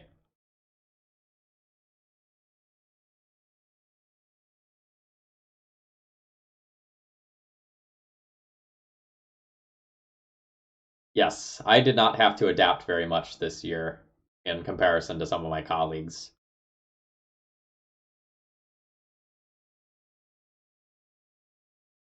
Geez, another Oko? Alright, that's rough.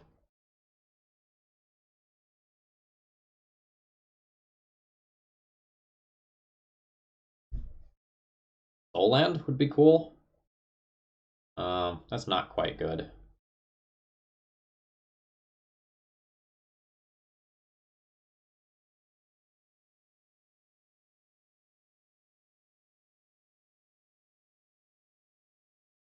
I also can't stomp to finish off Oko because of my own Chalice on 2, which is unfortunate.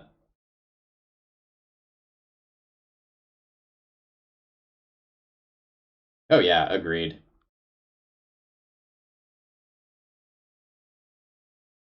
I did not see myself losing this game, by the way. But my opponent is, like, much bigger than a traditional Delver deck. Like, with 2 Okos and a Klothys. Life is not good for the home team. I am also drawing exceptionally poorly.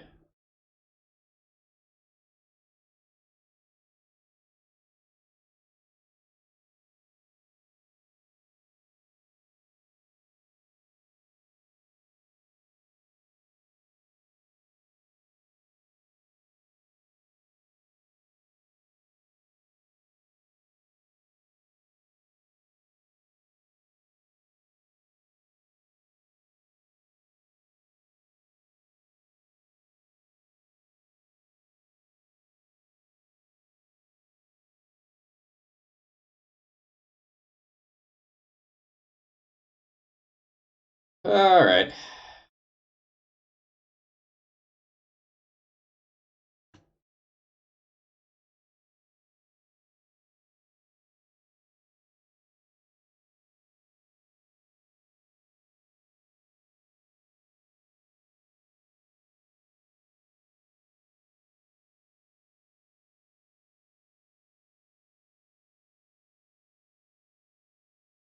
That helps a lot. I think my opponent's Oko and Klothys will still just beat me,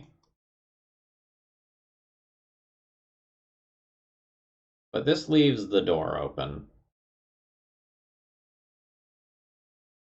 They unfortunately can still cast spells because of Klothys. But if that means they stop draining me, that's good.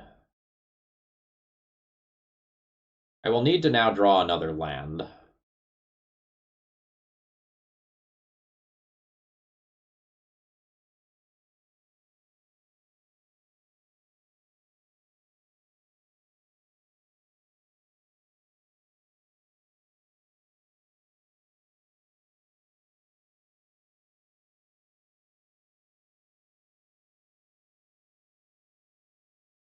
I did not.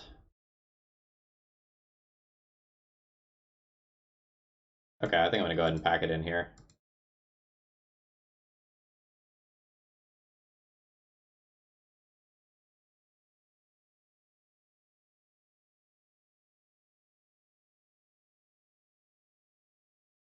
On the play, in these matchups, I play Trinisphere, and on the draw, I don't. That's been my general strategy against Delver.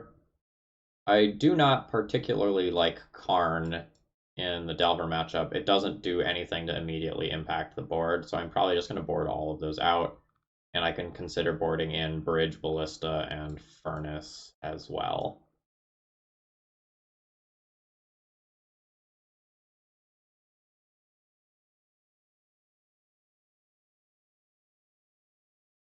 But I don't think I'll be doing that on the play. On the play, I want to value my aggressive elements highly. On the draw, I'll board these in for the 3 Trinispheres.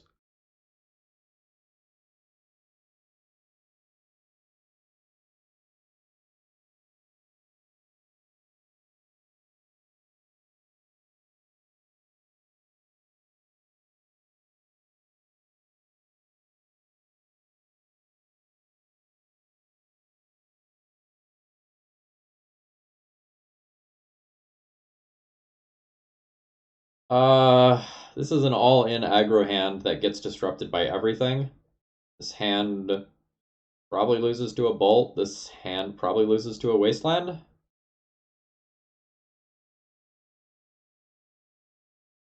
that fine? Are we getting better than this?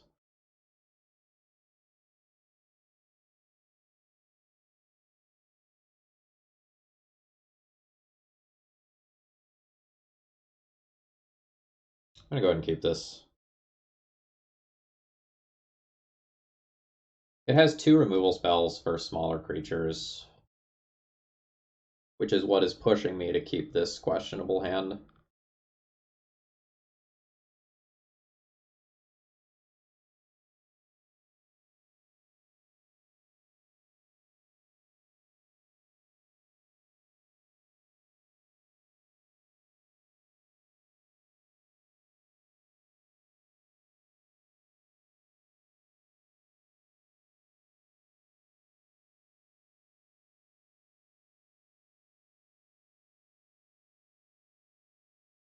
I don't know that our opponent can Wasteland us when we're on the play and we have a Rebel Master in play, which is why I'm deciding to keep this.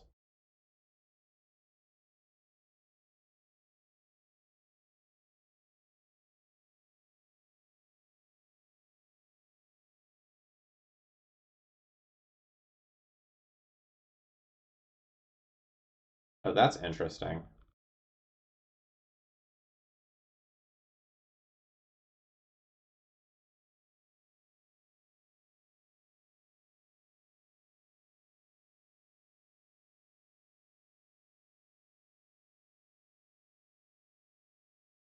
I think it's correct to Rebel Master over it, though.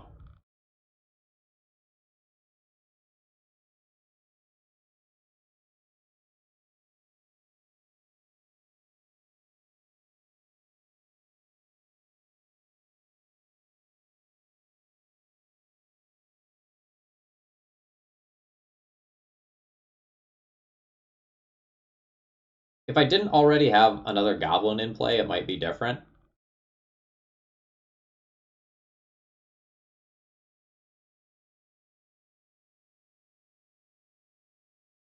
So with my opponent's tapping pattern, they're very specifically looking for another lightning bolt to bolt this. And they did not find it. The first ponder was a shuffle.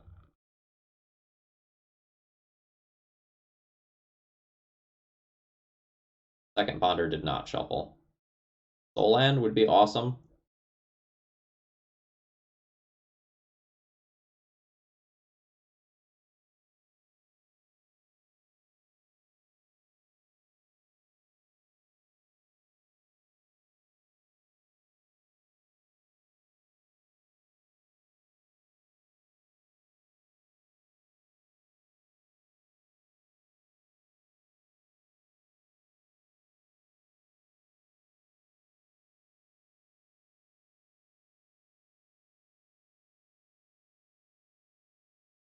Hold on, did they upkeep Brainstorm? By not paying attention to the phases there? That looked weird to me. I thought I heard a phase passing noise.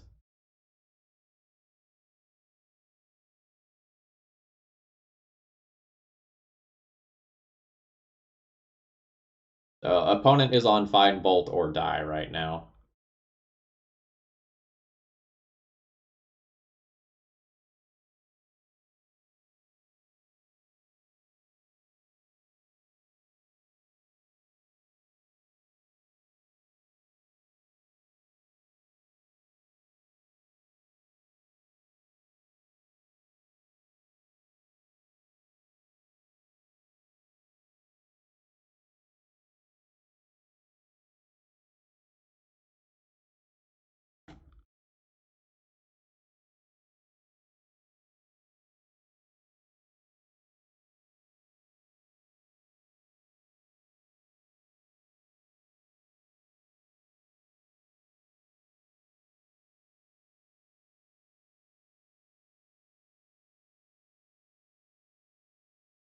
Uh, that resulted in you taking more damage by waiting.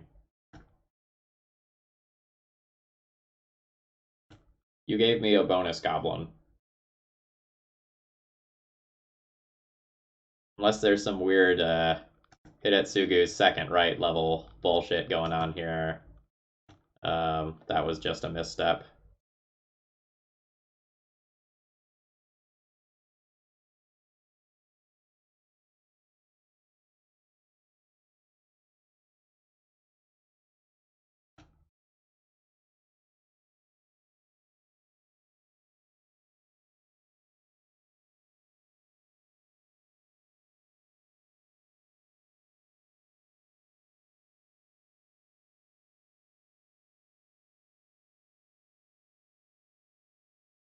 Blazing Volley. Alright, Relic Robber, let's get there. Draw land.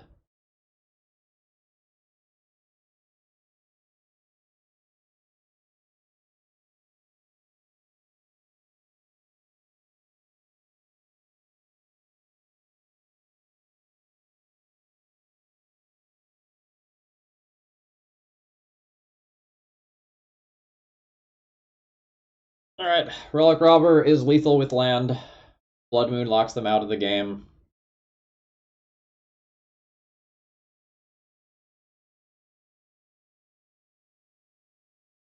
Okay. They cannot beat a Resolve Blood Moon from this position under any circumstances. I'm just going to cast this.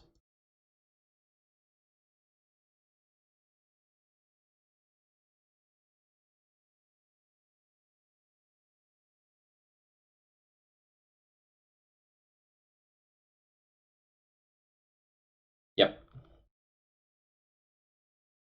They would just have, like, Dreadhorde Arcanist left as, like, the only thing they can really cast.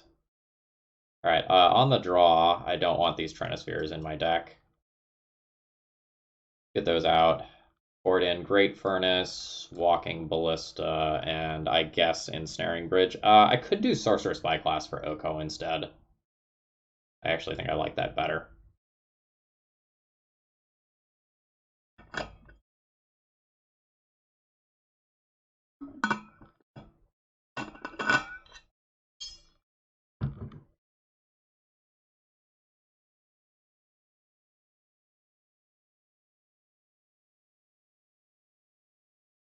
Possible Trinisphere was a better play on my turn.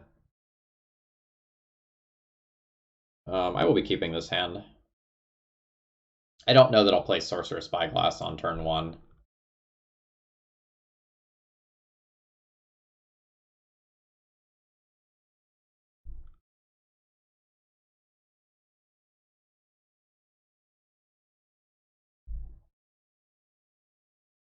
My hand is going to be bad versus a Tarmogoyf.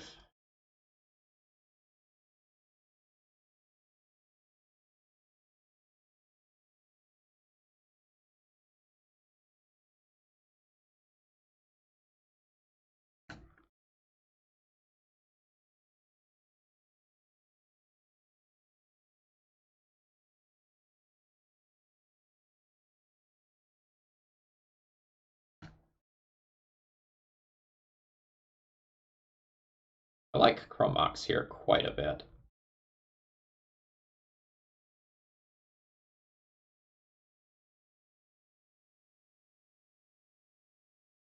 I think I'm going to cast a Chrome Mox first before playing my other land. If my opponent wants to Spell Pierce a Chrome Mox, I'll let them. Put a Relic Robber under.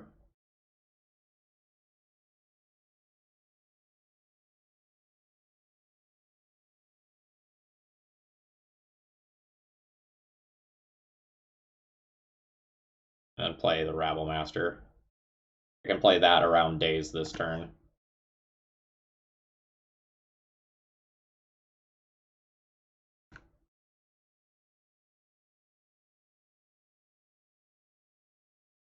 I think a Relic Robber entered play and got answered immediately.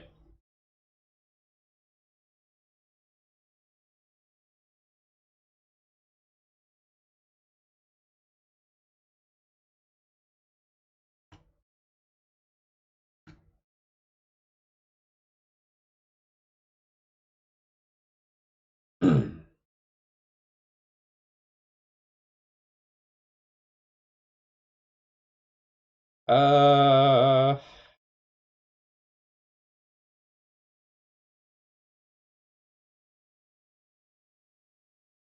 Playing this around Daze seems really important.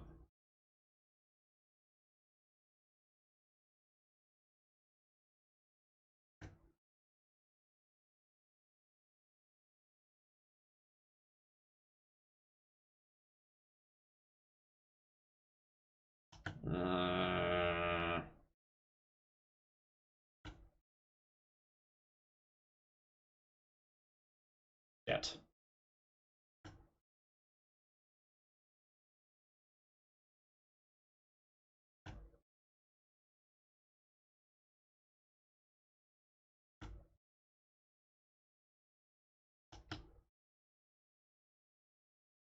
Now I'm in trouble. My opponent can just like Lightning Bolt this Rabble Master, Lightning Bolt the token, or something like that, and I'm pretty far behind.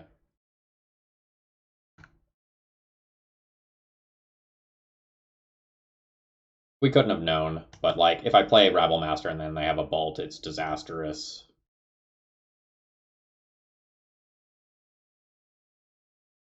I'm also not playing around Daze now in future turns.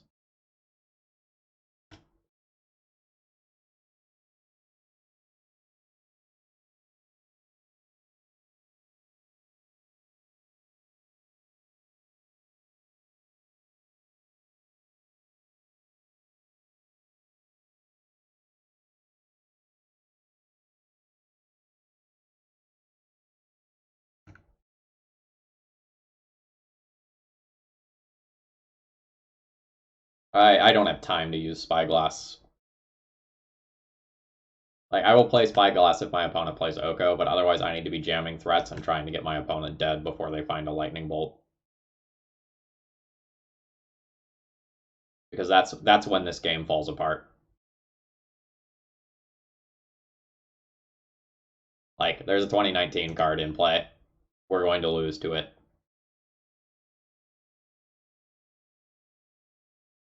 You're in blockers. What the fuck are you doing?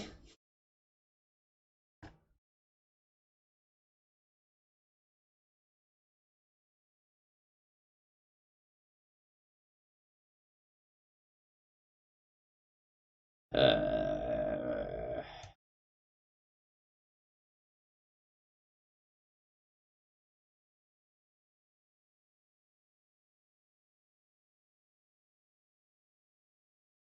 I guess I Relic Robber this turn for inevitability. The question is, when do I play it? I think I play it before this Spyglass.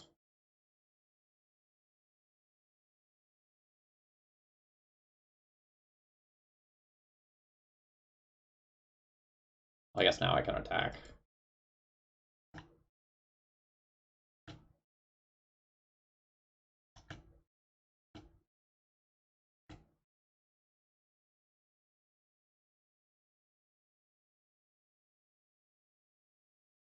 Alright, so let's go to second main. Spyglass. The issue here is if they daze into Oko, I'm fucked. Alright, or they force a will into Oko. Yeah, same thing.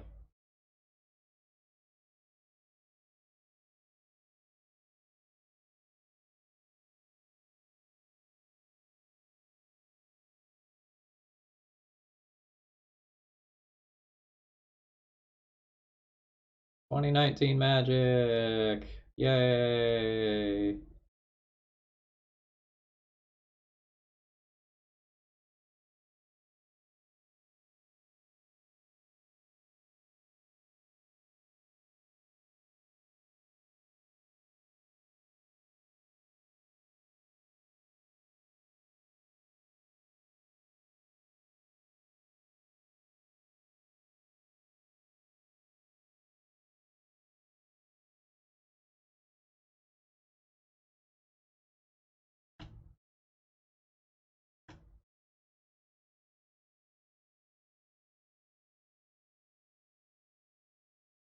That's really awkward, but I think they're gonna block.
I need something like Fiery Confluence.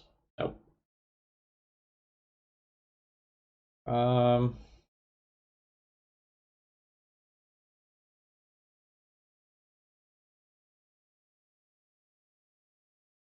yeah, I don't see a path to victory here.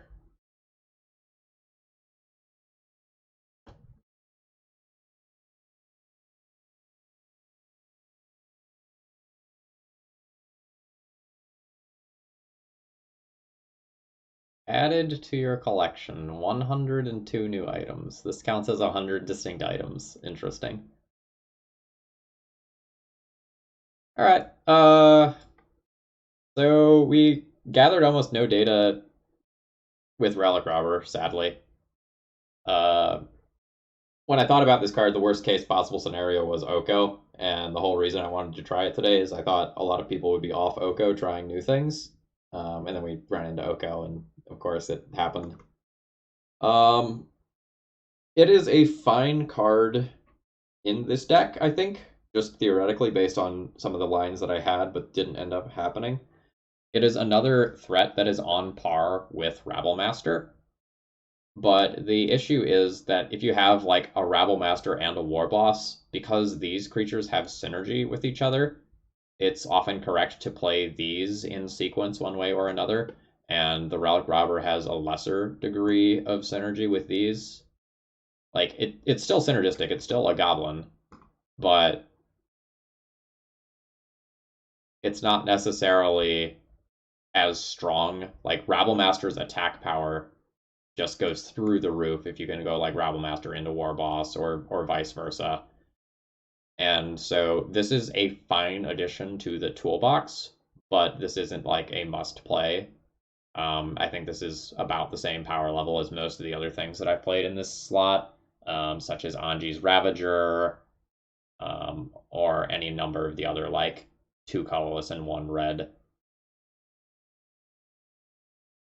Gabo Hunter, what do you mean? Not sure that I understand your question. Just kind of continuing while I'm waiting for that response. Shatterskull Smashing seems medium minus to me. It is a card that can be it is a land that can be imprinted under Chrome Mox, which is cool, but 3 life is so much life. I don't think this is free, and not once in this league did I even think about casting Shatterskull Smashing.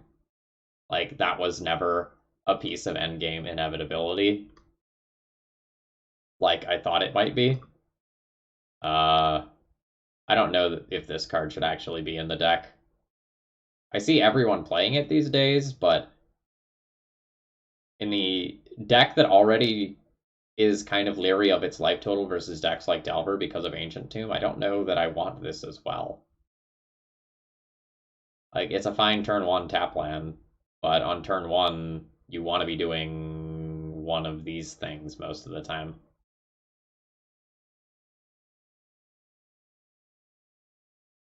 Gabo Hunter, you don't take out the best cards in your deck to make a fringe playable card better. That doesn't make any sense, right? So if this card is good enough to be in the deck, it should be an addition to this shell. And if I take out like the 8 just universally accepted best creatures in this deck so that this card looks better and this card isn't just heads and shoulders above these, that doesn't add up. So I don't like that idea at all.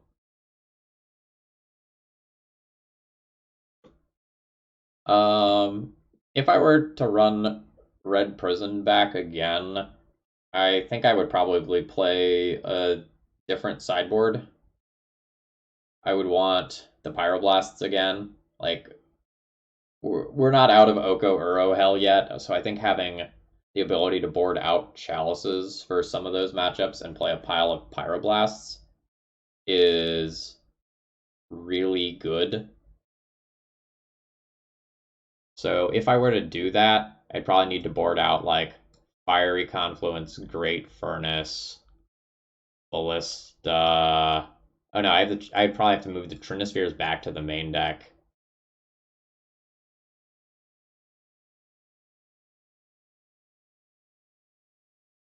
The Dr. Odd, I'm guessing it's better than newer Krenko,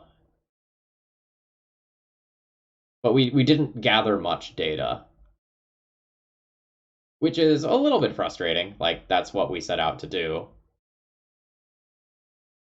But, that's how it is sometimes. And this is why I advocate for trying cards as a 4 of, by the way, when you're playing non-blue decks. If you want to see the card, you really want to max out on the copies of it, even if you theoretically don't want to play 4 of it long term. When you're testing something, like run too many copies of it, draw it all the time, see what it does. We drew Relic Robber frequently, and answered or countered a good portion of the time, or it was on par but slightly worse than other options that I had available. Um, I don't know that I can play this while Oko is around because, like, as we saw, that tempo swing of get hit with this and then they get a free 3/3 elk out of the deal is real bad.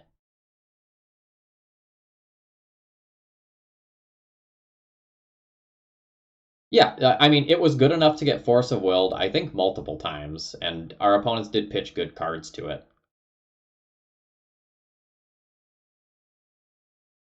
Oh, also, apologies. I realized I was dragging things around in the sideboard when my sideboard is probably off screen. So my bad for that.